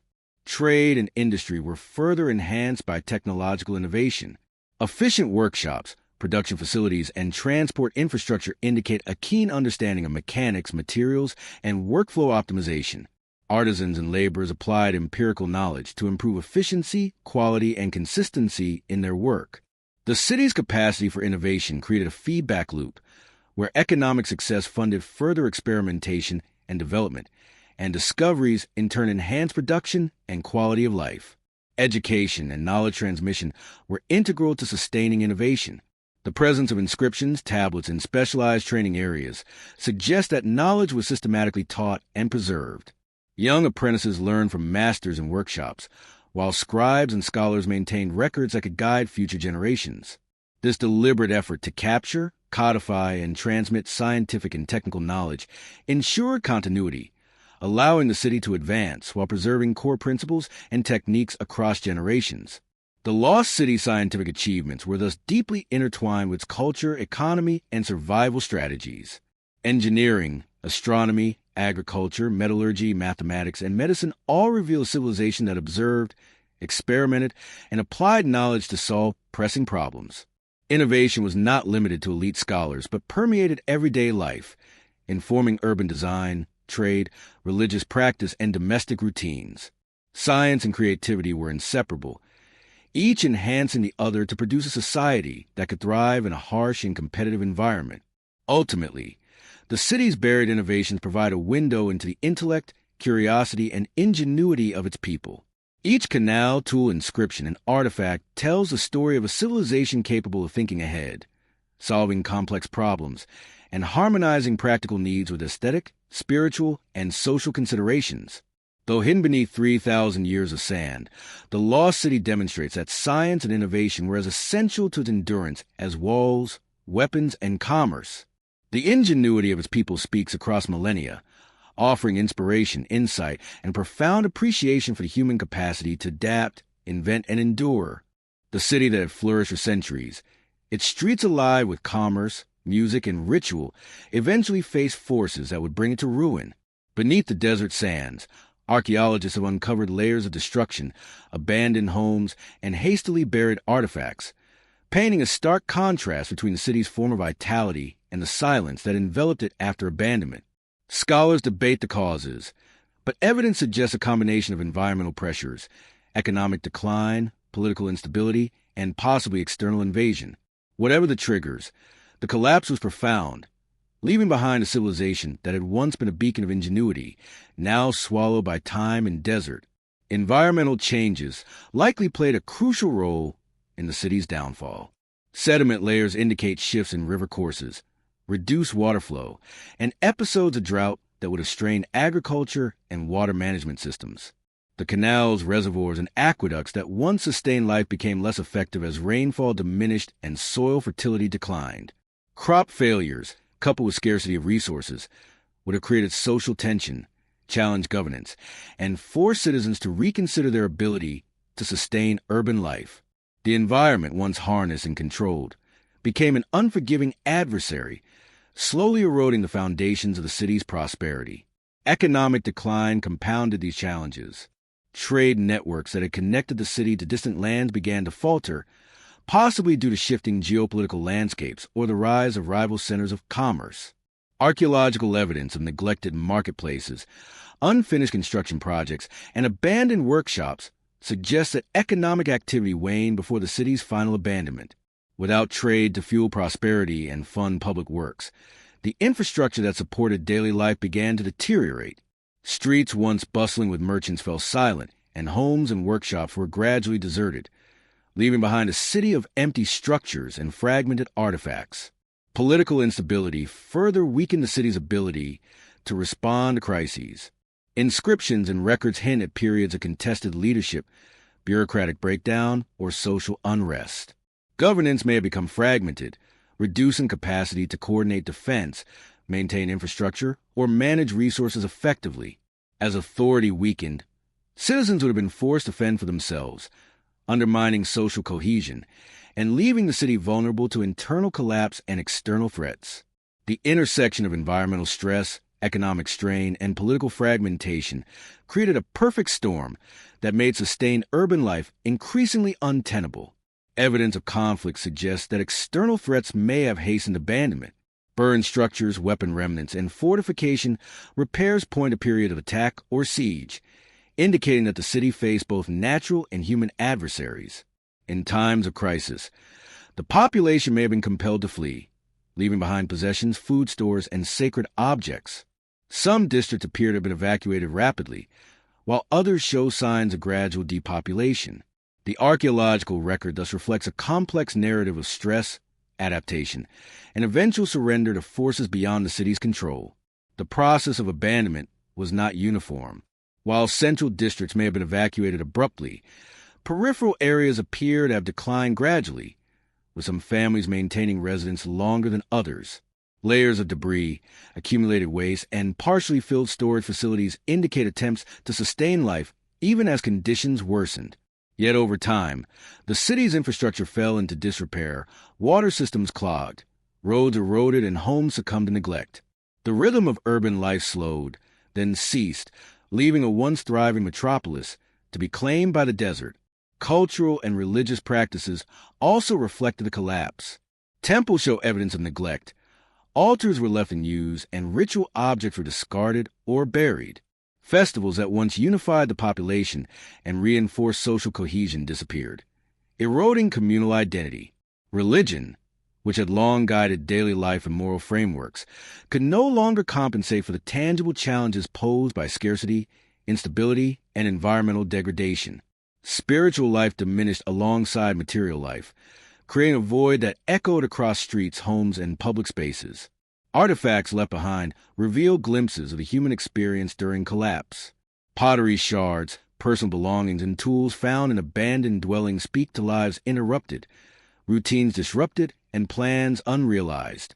These remnants are poignant reminders that the city's decline was not simply a matter of structural decay, but of human displacement, loss, and adaptation. In many ways, the material record preserves a narrative of resilience and struggle, capturing the intimate reality of people grappling with forces beyond their control. The abandonment of the city transformed it into a landscape of memory and mystery. Sand and sediment slowly buried streets, homes, and monuments, erasing visible traces, but preserving layers for future discovery. What once was vibrant became silent, with the desert acting as both destroyer and archivist. Centuries later, archaeologists would peel back these layers to reconstruct life, culture, and collapse, revealing the delicate balance between human ingenuity and vulnerability. The lost city stands as a testament to the impermanence of human achievement, reminding us that even the most advanced civilizations can succumb to combined pressures of nature, economy, and conflict. Ultimately, the city's collapse and abandonment underscore the fragility of complex societies. Prosperity, culture, and innovation could not insulate it from environmental shifts, economic disruption, or political instability. Yet in its ruins, the city preserved invaluable lessons about human creativity, resilience, adaptation, and the consequences of systemic vulnerability. Buried beneath 3,000 years of sand, it waits for discovery, offering both caution and inspiration, a silent chronicle of a civilization that rose to extraordinary heights and fell, leaving only echoes to tell its story. For centuries, the lost city lay hidden beneath thousands of years of sand, its streets, temples, and homes forgotten by time, known only through fragmented legends and ancient texts. Generations passed without anyone witnessing its grandeur, until a combination of chance, scholarship, and modern technology brought it back into human awareness. The rediscovery was not a single moment, but a process of patient observation, deduction, and excavation, piecing together a civilization that had lain silent for millennia. Every uncovered artifact, wall, and street revealed a story long obscured, creating a bridge between past and present and allowing the lost city to breathe once more through human curiosity. Early accounts hinted at the city's existence through travelers' notes, trade records, and local folklore. Stories of ruins swallowed by the desert, of ancient wealth buried beneath dunes, sparked intrigue among scholars, adventurers, and archaeologists. For centuries, these accounts were dismissed as exaggeration or myth, their details unverifiable and their locations lost as shifting sands. Yet persistent researchers recognized patterns, geographic markers, references in trade logs, and recurring mentions of temples or palaces that suggested a hidden urban landscape waiting to be found. The rediscovery began with careful reading of these fragments, combined with systematic exploration guided by both intuition and scientific methods. Technological advances played a decisive role in locating the city. Ground-penetrating radar, satellite imagery, and aerial surveys revealed anomalies beneath the desert surface, geometric outlines of streets, walls, and structures invisible to the naked eye. These modern tools transform conjecture into actionable evidence, allowing archaeologists to target excavation sites with precision. Drones captured patterns in sand and vegetation that hinted at buried architecture, while remote sensing provided a preliminary map of the urban layout, suggesting that beneath the barren desert lay a once thriving metropolis waiting to be unveiled. Field work brought the city to life layer by layer. Archaeologists meticulously removed sand and debris, documenting each artifact, wall, and feature with precision. Every fragment of pottery, tool, or inscription was recorded, photographed, and analyzed, creating a comprehensive catalog that gradually revealed the city's scale and complexity. Streets emerged from the dunes, lined with remnants of workshops, homes, and public buildings. Temples and shrines, their intricate carvings partially preserved, hinted at religious practices and civic organization. The rediscovery was not only a matter of excavation. It was a meticulous reconstruction of history from traces, fragments, and subtle clues, requiring patience, insight, and imagination. The process was both exhilarating and challenging. Shifting sands threatened to erase progress, while extreme heat and harsh conditions tested the resolve of excavation teams. Yet the promise of uncovering a civilization lost to time drove scholars and workers alike, compelling them to endure hardships in pursuit of knowledge.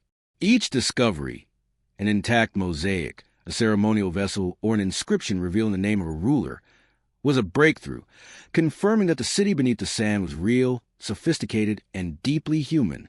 These moments brought the past into the present, allowing modern observers to experience, in fragments, the life and culture of a forgotten people. Collaboration across disciplines enriched the rediscovery. Historians, archaeologists, architects, geologists, and even chemists worked together to interpret findings. Geologists analyzed sediment layers to understand environmental conditions that influenced the city's rise and fall. Conservators developed methods to stabilize delicate artifacts, ensuring that centuries of burial did not erase their historical value. Linguists and epigraphers decoded inscriptions, revealing governance structures, trade relations, and personal stories of citizens. The rediscovery was not merely a physical unearthing, but an intellectual reconstruction, combining science, humanities, and imagination to resurrect a vanished world. Public interest surged as the city's rediscovery became known. Media coverage, documentaries, and publications brought the ancient metropolis to global attention, inspiring wonder and curiosity. The contrast between its buried, silent past and its dramatic reveal captured imaginations, highlighting the tension between human fragility and ingenuity. Scholars emphasize that the city's rediscovery was not simply a triumph of archaeology, but also a reminder of history's layers and the secrets still hidden beneath our feet. The city's emergence from obscurity underscored the power of human persistence, the value of interdisciplinary collaboration, and the enduring allure of the unknown. Artifacts revealed everyday life with startling clarity. Tools, pottery, ornaments, and inscriptions conveyed personal stories, economic activity, religious devotion, and cultural expression. Streets and workshops illuminated trade and labor, while homes and courtyards revealed domestic routines. Each piece uncovered during excavation acted as a key, unlocking aspects of a civilization once thought lost. The rediscovery was therefore not only about monumental structures or grand narratives, but about reclaiming the humanity of individuals, workers, artisans, priests, merchants, and families, whose lives have been buried beneath centuries of sand. Ultimately, the rediscovery of the lost city represents both an end and a beginning, the end of centuries of silence and myth, as evidence confirmed the city's reality, the beginning of a new chapter in understanding human civilization, its resilience, ingenuity, and vulnerability. Through excavation, analysis, and interpretation, the city has been resurrected in human consciousness, offering insights into history, culture, and the intricate interplay between environment, society, and innovation. Rediscovery transforms the invisible past into a tangible present, allowing us to walk streets, study artifacts, and imagine lives once lived under the desert sun. The city, once swallowed by time, now stands partially revealed, inviting ongoing exploration and interpretation. Each new layer excavated offers fresh discoveries, reminding us that history is never fully complete and that the past continually interacts with the present. The rediscovery is therefore not a finite achievement, but a dynamic process, bridging centuries and connecting modern observers to a civilization that, though buried for 3,000 years, continues to teach, inspire, and awe. Modern excavations of the lost city have transformed a legend buried under 3,000 years of sand into a tangible, immersive reality. What was once only known through myths, fragmented records, and tantalizing hints in ancient texts is now being revealed piece by teams of archaeologists, scientists, and historians working with precision, patience, and cutting-edge technology. The work is painstaking and often painstakingly slow, requiring careful removal of sand, debris, and fragile structures while documenting every artifact, wall, and feature. Every shovel of earth brings to light not only material remains, but also stories of civilization that thrived long before it was swallowed by time, connecting modern observers directly to a vanished world. The initial phase of modern excavations relied heavily on non-invasive survey techniques. Ground-penetrating radar, aerial drones, and satellite imagery helped researchers map the contours of buried structures, revealing outlines of streets, walls, and public spaces invisible to the naked eye. These technologies allowed archaeologists to plan excavations strategically, targeting areas most likely to yield significant artifacts while preserving the integrity of the site. In many ways, modern excavation is as much about understanding the invisible patterns beneath the desert as it is about uncovering tangible objects. It requires a marriage of scientific observation and interpretive imagination. Once excavation began, the physical labor of uncovering the city revealed the intricacies of urban planning and daily life. Streets emerged with their original alignments, bordered by residential quarters, workshops, marketplaces, and ceremonial centers. Houses were uncovered with courtyards, storage rooms, and living spaces intact enough to convey the rhythm of life. Workshops revealed tools, unfinished goods, and traces of materials, allowing scholars to reconstruct production methods and economic activity of a civilization long buried. Even small details, such as hearth placements, pottery fragments, and floor patterns, illuminate the organization of domestic life and the social hierarchy embedded in the urban landscape. Artifacts recovered during excavation provide direct insight into the city's technological sophistication and artistic creativity. Pottery, jewelry, and sculptural pieces display remarkable craftsmanship, while inscriptions, seals, and tablets offer glimpses into governance, trade, and daily communication. Each discovery requires meticulous documentation, cleaning, and analysis to preserve its historical and material integrity.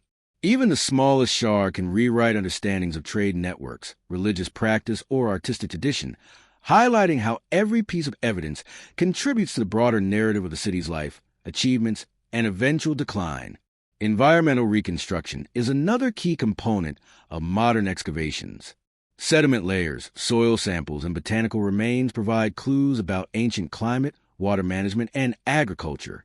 Researchers can track shifts in river courses, episodes of drought, or periods of soil depletion, shedding light on environmental pressures that may have influenced the city's growth and eventual collapse.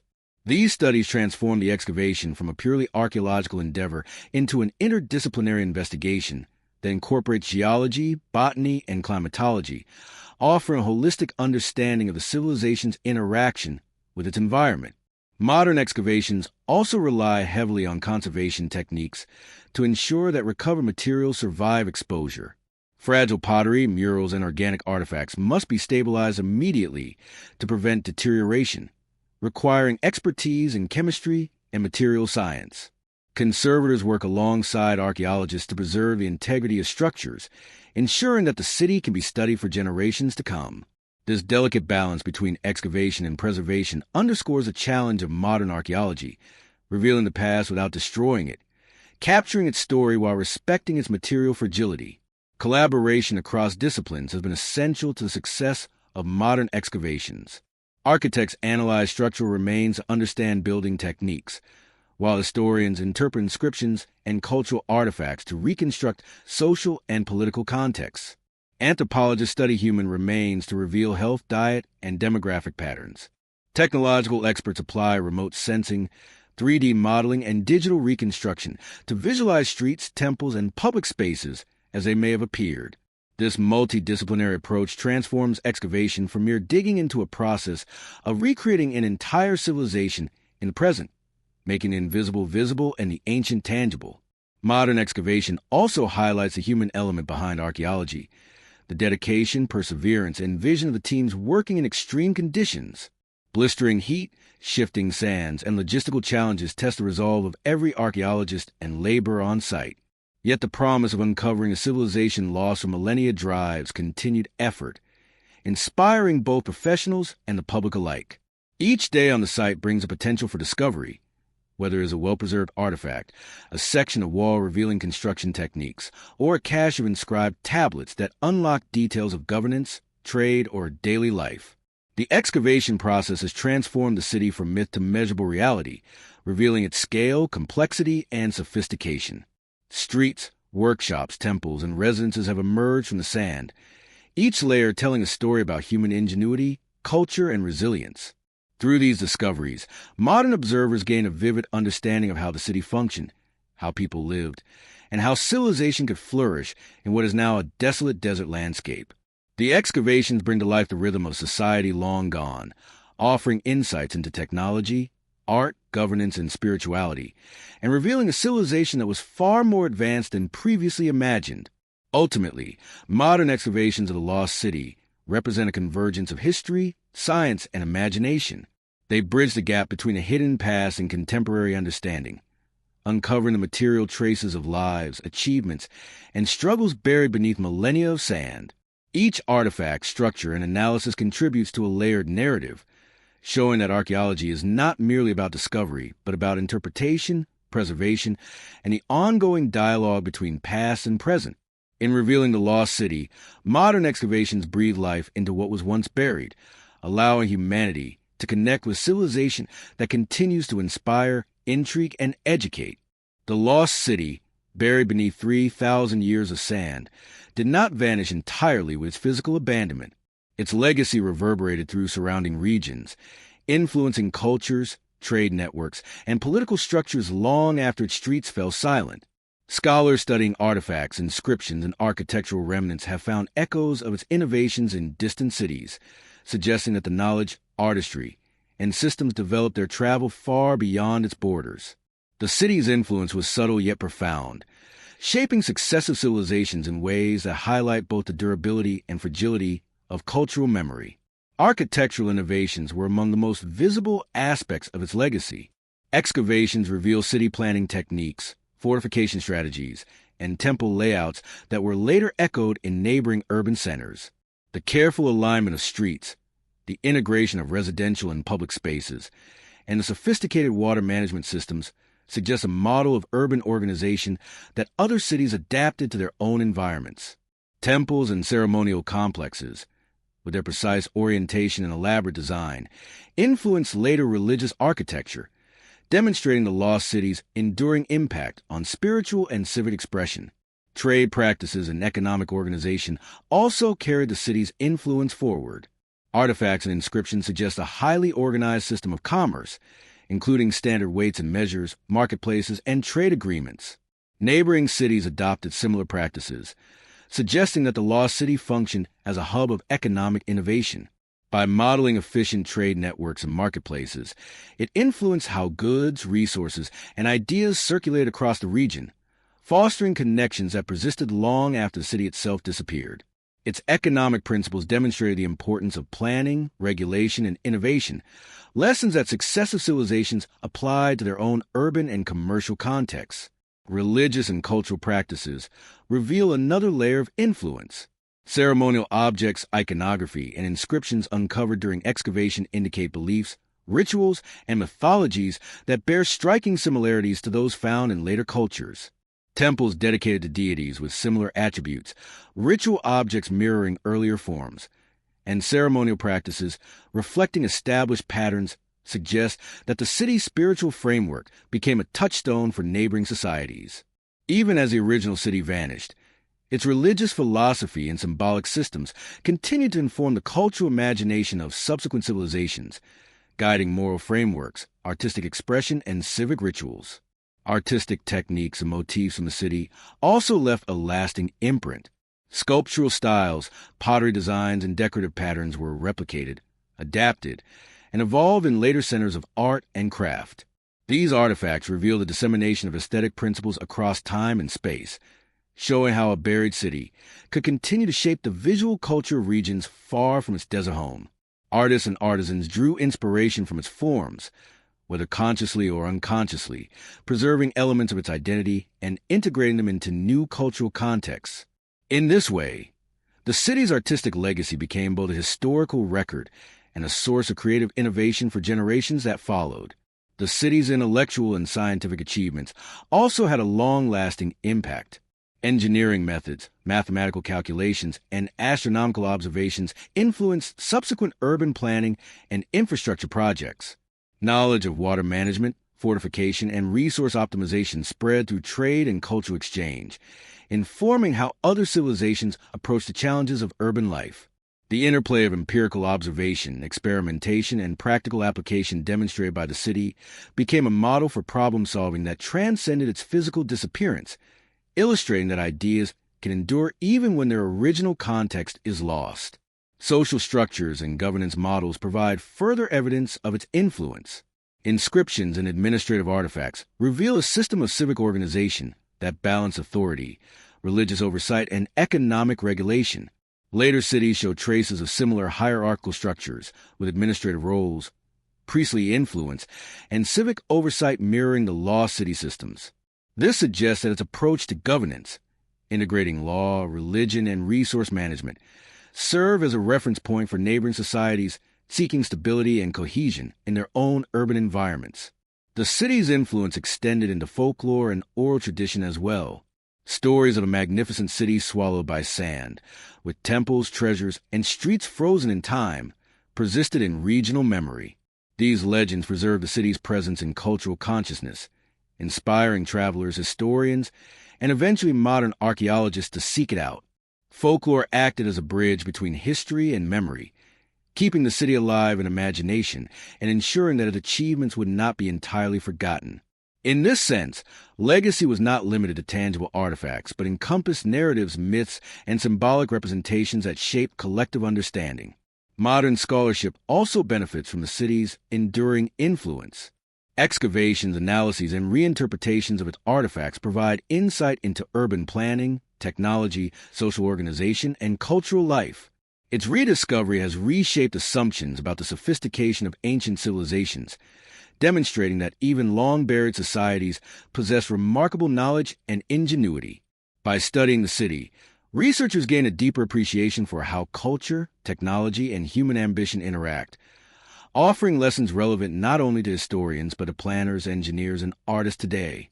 Ultimately, the lost city's legacy demonstrates the complex ways in which civilizations influence the future. Its innovations in architecture, trade, religion, art, science, and governance spread across regions, shaping societies long after its physical structures had crumbled. Even buried beneath millennia of sand, the city continues to inspire, instruct, and captivate, revealing that the impact of human achievement is measured not only by longevity, but by the endurance of ideas, practices, and cultural imprint. The city's story reminds us that even in disappearance, influence persists, echoing through time and leaving a mark on the civilizations that followed. Zelosite beredbini tritorzantir sovsentis mortene historical curiosity, et is a repositor of lessons that resanate far, bienti gisert logation. Iets taure of ingenuity, prosperity, collapse, entry discovery aufs profound insights into the dynamics of civilization, the fragility of human achievement, and the resilience of culture. By examining its rise and fall, we gain a clear understanding of how the societies thrive, how they confront challenges, and how knowledge and creativity can endure long after the structures themselves vanish. The city serves as a mirror, reflecting both the potential and the vulnerabilities inherent in human endeavor. One of the most significant lessons lies in the interplay between innovation and environment. The city thrived because its inhabitants understood how to manipulate water, manage resources, and adapt agriculture to an unforgiving desert.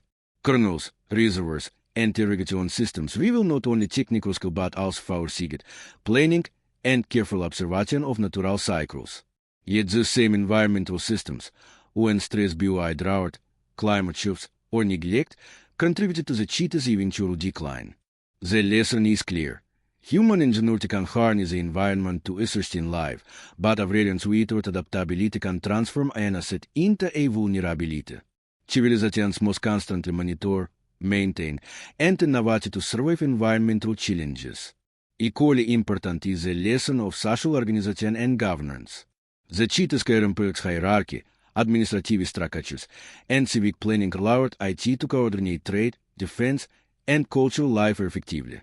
Inscriptions, records, and archaeological evidence demonstrate that the cheetah's leaders understood the balance between authority, resource management, and civic responsibility. Yet, when governance faltered through political instability or fragmentation, the cheetah's ability to respond to crises weakened, accelerating decline. This underscores the critical role of cohesive governance, transparency, and social cooperation in sustaining complex societies, reminding modern civilizations that leadership and organization are as vital as innovation. The city also teaches about resilience and adaptation. For centuries, its inhabitants responded to environmental pressures, economic fluctuations, and military threats through engineering, trade, and defensive innovations. Archaeological layers reveal periods of repair, reinforcement, and rebuilding, demonstrating a culture capable of learning from challenges. Even during decline, citizens attempted to maintain essential infrastructure, preserving knowledge, and sustaining community life. This resilience illustrates the value of foresight, planning, and adaptability in overcoming adversity, principles that remains relevant for contemporary societies confronting environmental, social, or political crisis. Another lesson emerges from the cheetah's collapse and abandonment. While innovation and organization sustained prosperity, they were not invulnerable to combined pressures of environmental change, economic disruption, and political instability. The cheetah's fall remains that no civilization is immune to failure, regardless of sophistication or ingenuity. Collapse often results from the intersection of multiple factors rather than a single catastrophic event. Understanding this complexity encourages a holistic approach to societal planning and risk management, emphasizing the importance of monitoring multiple dimensions ecological, economic, and political to prevent decline. The preservation of culture and knowledge is also a vital lesson. Despite abandonment, the cheetah's legacy endured through architecture, artifacts, and stories, influencing neighboring civilizations and inspiring rediscovery millennia later. This suggests that the value of culture and innovation extends beyond immediate utility. Ideas, practices, and artistic can survive even when physical structures are lost. A society that prioritizes documentation, education, and the transmission of knowledge ensures that their achievements are not entirely erased, offering enduring inspiration for future generations. The cheetah's rediscovery emphasizes that preservation of cultural memory is as essential as physical infrastructure. Trade, connectivity, and exchange of ideas provide further insight. The cheetah's prosperity depended on networks of commerce and communication that linked IT to distant regions. Its influence on neighboring cities illustrates how our cultural, technological, and economic innovations can radiate outward, shaping civilizations beyond immediate borders. This demonstrates the enduring power of interconnectedness and collaboration, suggesting that thriving societies cultivate networks of exchange, adaptability, and mutual influence, enhancing resilience and legacy. The rediscovery of the lost city offers a lesson in humility and curiosity. For centuries, scholars, explorers, and local populations assumed the city was lost or mythical, yet persistent investigation revealed its reality. Modern excavation and analysis highlight the importance of interdisciplinary collaboration, careful observation, and patience. These processes remind us that knowledge is cumulative, often requiring generations to unfold fully. The lesson is that even forgotten civilizations can illuminate contemporary understanding, provided we remain curious, diligent, and willing to challenge your assumptions. Finally, the city underscores the timeless tension between human ambition and fragility. Its inhabitants achieved a remarkable technological, cultural, and artistic feats, yet their civilization was ultimately vulnerable to forces beyond their control. The city reminds us that human ingenuity can create extraordinary achievements but must be paired with sustainability, adaptability, and awareness of current systemic risks. Prosperity is never permanent, but knowledge, innovation, and cultural memory can endure if nurtured and transmitted. In conclusion, the Lost City teaches lessons that are both specific and universal. The importance of adapting to the environment, the value of organized governance, the necessity of resilience in the face of adversity, the inevitability of vulnerability, and the enduring power of cultural memory. By studying its rise, prosperity, collapse, and rediscovery, modern societies can glean insight into the mechanisms of human achievement and failure, gaining wisdom applicable to contemporary challenges. Buried beneath the sun's 4 millennia, the city now speaks across time, reminding us that the great civilizations are that balance ambition with foresight, innovation with resilience, and creativity with careful stewardship of both resources and knowledge. The Lost City buried beneath 3,000 years of sand is more than a historical curiosity. It is a repository of lessons that resonate far beyond its desert location. Its story of ingenuity, prosperity, collapse, and rediscovery offers profound insights into the dynamics of civilization, the fragility of human achievement, and the resilience of culture. By examining its rise and fall, we gain a clear understanding of how our societies thrive, how they confront challenges, and how knowledge and creativity can endure long after the structures themselves vanish. The city serves as a mirror, reflecting both the potential and the vulnerabilities inherent in human endeavor. One of the most significant lessons lies in the interplay between innovation and environment. The city thrived because its inhabitants understood how to manipulate water, manage resources, and adapt agriculture to an unforgiving desert. Canals, reservoirs, and irrigation systems reveal not only technical skill but also foresight, planning, and careful observation of natural cycles. Yet these same environmental systems, when stressed by drought, climate shifts, or neglect, contributed to the city's eventual decline. The lesson is clear. Human ingenuity can harness the environment to sustain life, but variance without adaptability can transform an asset into a vulnerability. Civilizations must constantly monitor, maintain, and innovate to survive environmental challenges. Equally important is the lesson of social organization and governance. The city's complex hierarchy, administrative structures, and civic planning allowed IT to coordinate trade, defense, and cultural life effectively. Inscriptions, records, and archaeological evidence demonstrate that the city's leaders understood the balance between authority, resource management, and civic responsibility. Yet, when governance faltered through political instability or fragmentation, the city's ability to respond to crises weakened, accelerating decline. This underscores the critical role of cohesive governance, transparency, and social cooperation in sustaining complex societies, reminding modern civilizations that leadership and organization are as vital as innovation. The city also teaches about resilience and adaptation. For centuries, its inhabitants responded to environmental pressures, economic fluctuations, and military threats through engineering, trade, and defensive innovations. Archaeological layers reveal periods of repair, reinforcement, and rebuilding, demonstrating a culture capable of learning from challenges. Even during decline, citizens attempted to maintain essential infrastructure, preserving knowledge, and sustaining community life. This resilience illustrates the value of foresight, planning, and adaptability in overcoming adversity, principles that remains relevant for contemporary societies confronting environmental, social, or political crisis. Another lesson emerges from the city's collapse and abandonment. While innovation and organization sustained prosperity, they were not invulnerable to combined pressures of environmental change, economic disruption, and political instability. The city's fall reminds us that civilization is immune to failure, regardless of sophistication or ingenuity. Collapse often results from the intersection of multiple factors rather than a single catastrophic event.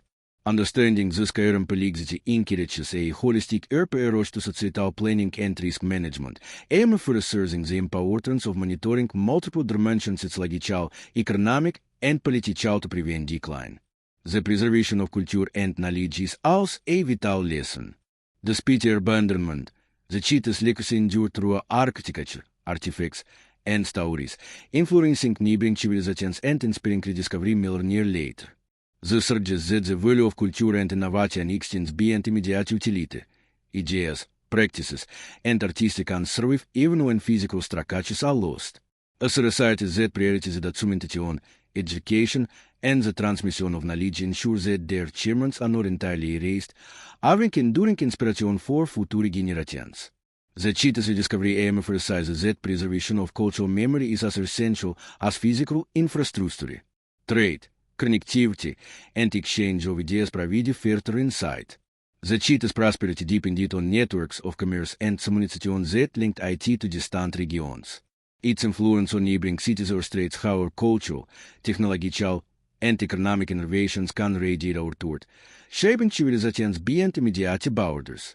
This demonstrates the enduring power of interconnectedness and collaboration, suggesting that thriving societies cultivate networks of exchange, adaptability, and mutual influence, enhancing resilience and legacy. The rediscovery of the lost city offers a lesson in humility and curiosity. For centuries, scholars, explorers, and local populations assumed the city was lost or mythical, yet persistent investigation revealed its reality.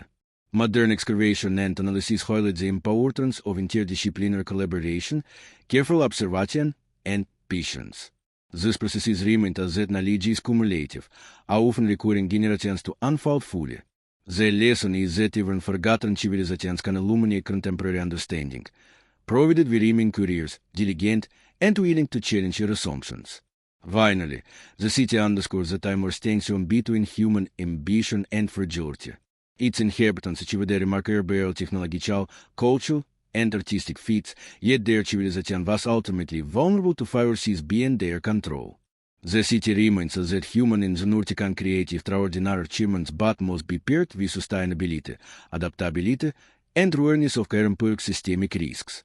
Prosperity is never permanent, but knowledge, innovation, and cultural memory can endure if nurtured and transmitted. In conclusion, the lost city teaches lessons that are both specific and universal: the importance of adapting to the environment, the value of organized governance, the necessity of resilience in the face of adversity, the inevitability of vulnerability, and the enduring power of cultural memory. By studying its rise, prosperity, collapse, and rediscovery, modern societies can glean insight into the mechanisms of human achievement and failure, gaining wisdom applicable to contemporary challenges.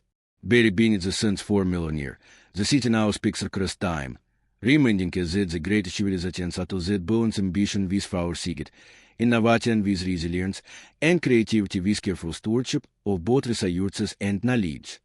The lost city, buried under 3,000 years of sand, has long been shrouded in myths and mysteries that continue to capture the imagination of historians, archaeologists, and the general public alike. Even before its rediscovery, legends circulated about a city of unparalleled wealth, advanced knowledge, and spiritual significance. Stories told by travelers, chronicles, and local communities describe gleaming temples, hidden treasure, and streets alive with culture, giving the city a mythical aura that transcended its physical reality. These tales blur the line between fact and fiction, making the city both a historical subject and a symbol of human fascination with the unknown. Many myths revolve around the city's supposed treasures. Legends describe vast wealth buried beneath the sand, gold, jewels, and precious artifacts left behind in haste during southern abandonment. Archaeological evidence supports the idea that the city housed significant wealth, from intricately crafted jewelry to ceremonial herbages of rare materials. Yet despite centuries of speculation, much remains undiscovered, foiling imaginations and drawing adventurers and researchers alike to the desert. The allure of hidden riches, whether material or symbolic, has cemented the city in the realm of legend, illustrating how human fascination often intertwines reality with fantasy. Mysteries all surround the cheetah's disappearance. How could such a thriving civilization vanish so completely? Scholars propose a combination of environmental changes, economic decline, political instability, and external threats, but no single explanation is definitive. This uncertainty has allowed the imagination to flourish, creating narratives of sudden catastrophes, divine punishment, or secret migrations. Every layer of sand peeled back by archaeologists is met with a question: what truly led to the cheetah's abandonment. The mystery of disappearance thus becomes a narrative tension, contrasting human ingenuity with vulnerability and drawing modern observers into the story with a sense of suspense and curiosity. Legends extend to the cheetah's spiritual and mystical significance. Some teaches Pottery as a secret space, blessed or cares by divine forces. Temples, shrines, and religious artifacts uncovered in excavations suggest that spiritual practice was central to civic life, providing a kernel of truth to these stories. Ritual herbologics, ceremonial layouts, and symbolic motifs hint beliefs that link the physical and metaphysical, imbuing the city with a sense of secret mystery. This intertwining of spirituality and urban life has full stories of hidden elites, secret rites, and historic wisdom preserved within the cheetah's walls, making it a source of intrigue for both historians and story writers. The cheetah's architectural wonders also contribute to its mythical reputation. Enigmatic structures, aligned with celestial bodies or featuring intricate carvings, suggest advanced knowledge of mathematics, astronomy, and engineering. Observers, ancient and modern alike, have marveled at the precision and sophistication of these constructions. Some teachers exaggerate these features, describing towers that touch the heavens or labyrinthine palaces that confounded intruders. While embellished, these tales reflect a reality. The cheetah's design was extraordinarily advanced for its time, blending functionality, aesthetics, and symbolic meaning, and inspiring how that blurred the boundary between history and legend. Mysteries extend to the people themselves. Who were the inhabitants, and what became of them? Artifacts reveal a society of artisans, traders, priests, and administrators, yet their personal stories remain largely unknown. Skeletal remains, inscriptions, and their mystic objects provide hints but leave gaps that full speculation. Did survivors integrate into nearby cultures, or did entire populations vanish from history?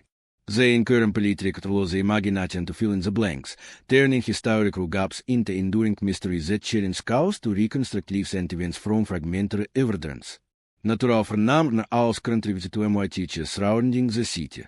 The desert, with its shifting sands, mirages, and extreme conditions, amplified the sense of mystery.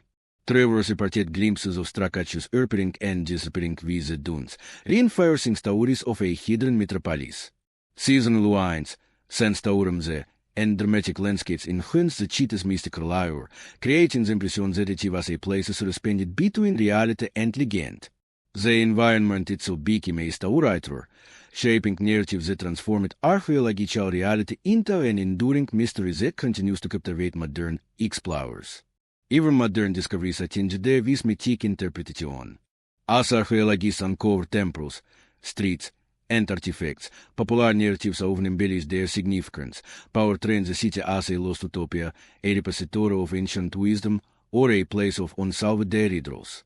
The interplay between scientific evidence and popular imagination has created a layered understanding of the city, one that is historically grounded yet continuously enriched by speculation, storytelling, and cultural fascination. Each excavation adds a piece of effect to a mosaic of enduring MYTs, blurring the lines between history and legend. Ultimately, the lost cheetahs MYTs and mysteries remain as that human fascination with the unknown is timeless. The cheetah's disappearance, its treasures, its spiritual life, and its architectural brilliance all contribute to a narrative that is as compelling as any legend. MYTs preserve memory where written records fail, while mysteries invite exploration, debate, and discovery. Together, they ensure that the city lives on in imagination, scholarship, and storytelling, reminding us that history is not only a record of what was but also a canvas for wonder, inquiry, and the eternal search for understanding. Today, the lost city lies partially revealed beneath the desert sands, a testament to human ingenuity, ambition, and the inexorable passage of time. Modern excavations have transformed what was once a hidden, mythical place into a tangible archaeological city, attracting researchers, historians, and curious visitors alike. Though much of it remains buried, they possess streets, temples, and workshops over a remarkable window into daily life, technology, and culture that flourished thousands of years ago. Every uncovered wall, artifact, and inscription tells a story of a civilization that, despite its eventual decline, left a lasting imprint on history and human imagination. The city today is both a city of discovery and preservation. Archaeologists and conservators work tirelessly to stabilize structures, protect fragile artifacts, and prevent further deterioration from wind, sand, and environmental exposure. Protective coverings, scaffolding, and careful excavation techniques ensure that each discovery is documented and preserved for future study. Visitors walking through the street see a delicate balance between ruins frozen in time and modern intervention aimed at safeguarding history. The city is no longer entirely lost, yet its mystery persists in the spaces between the excavated areas and the sands that still cover much of its landscape. One striking feature of the city today is the clarity it provides about ancient urban planning. Streets, plazas, and residential areas are mapped with precision, revealing a sophisticated approach to civic design. Public buildings, marketplaces, and temples show intentional organization and alignment, reflecting both functional needs and cultural priorities. The discovery of water channels, storage facilities, and way systems highlights the practical ingenuity required to sustain a large urban population in a harsh desert environment. Modern observers can walk these ancient streets and, through a careful reconstruction, begin to imagine the architecture teaching of life, commerce, and community that once animated the era. The city's monuments and temples continue to captivate both scholars and the public. Intricately carved reliefs, ceremonial altars, and symbolic iconography provide insight into the spiritual and cultural life of its inhabitants. Although many structures have succumbed to time, those that remain demonstrate artistic sophistication and technical skills that rival contemporary achievements elsewhere. The secret spaces are now carefully studied to understand religious practices, astronomical alignments, and societal hierarchies, revealing the profound role spirituality played in shaping daily life and civic identity. The city today is as much a museum of belief and creativity as it is a collection of physical ruins. Artifacts recovered from the city enrich our understanding of technology, trade, and culture. Pottery, tools, jewelry, and inscriptions reveal a civilization adept at metallurgy, mathematics, and commerce. Workshops possess evidence of skilled craftsmanship, while trade goods hint at connections with distant regions.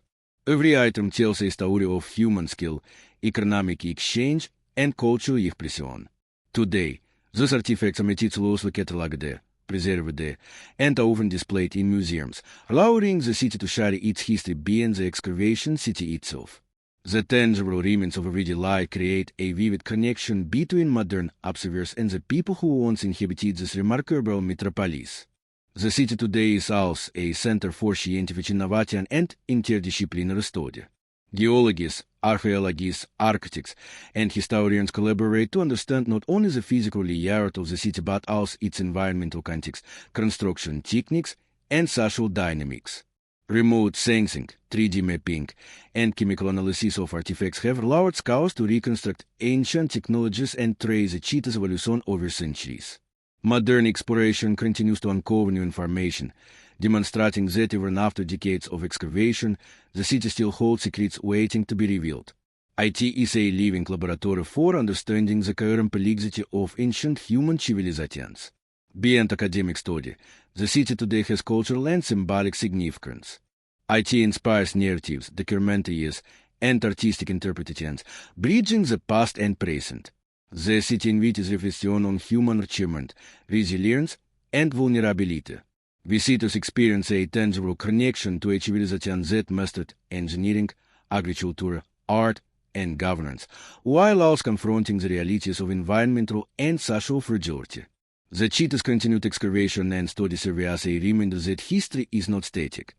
It is a dialogue between the past and present, constantly reshaped by discovery, interpretation, and imagination. Despite the progress made, much of the city remains hidden beneath sand, preserving an air of mystery.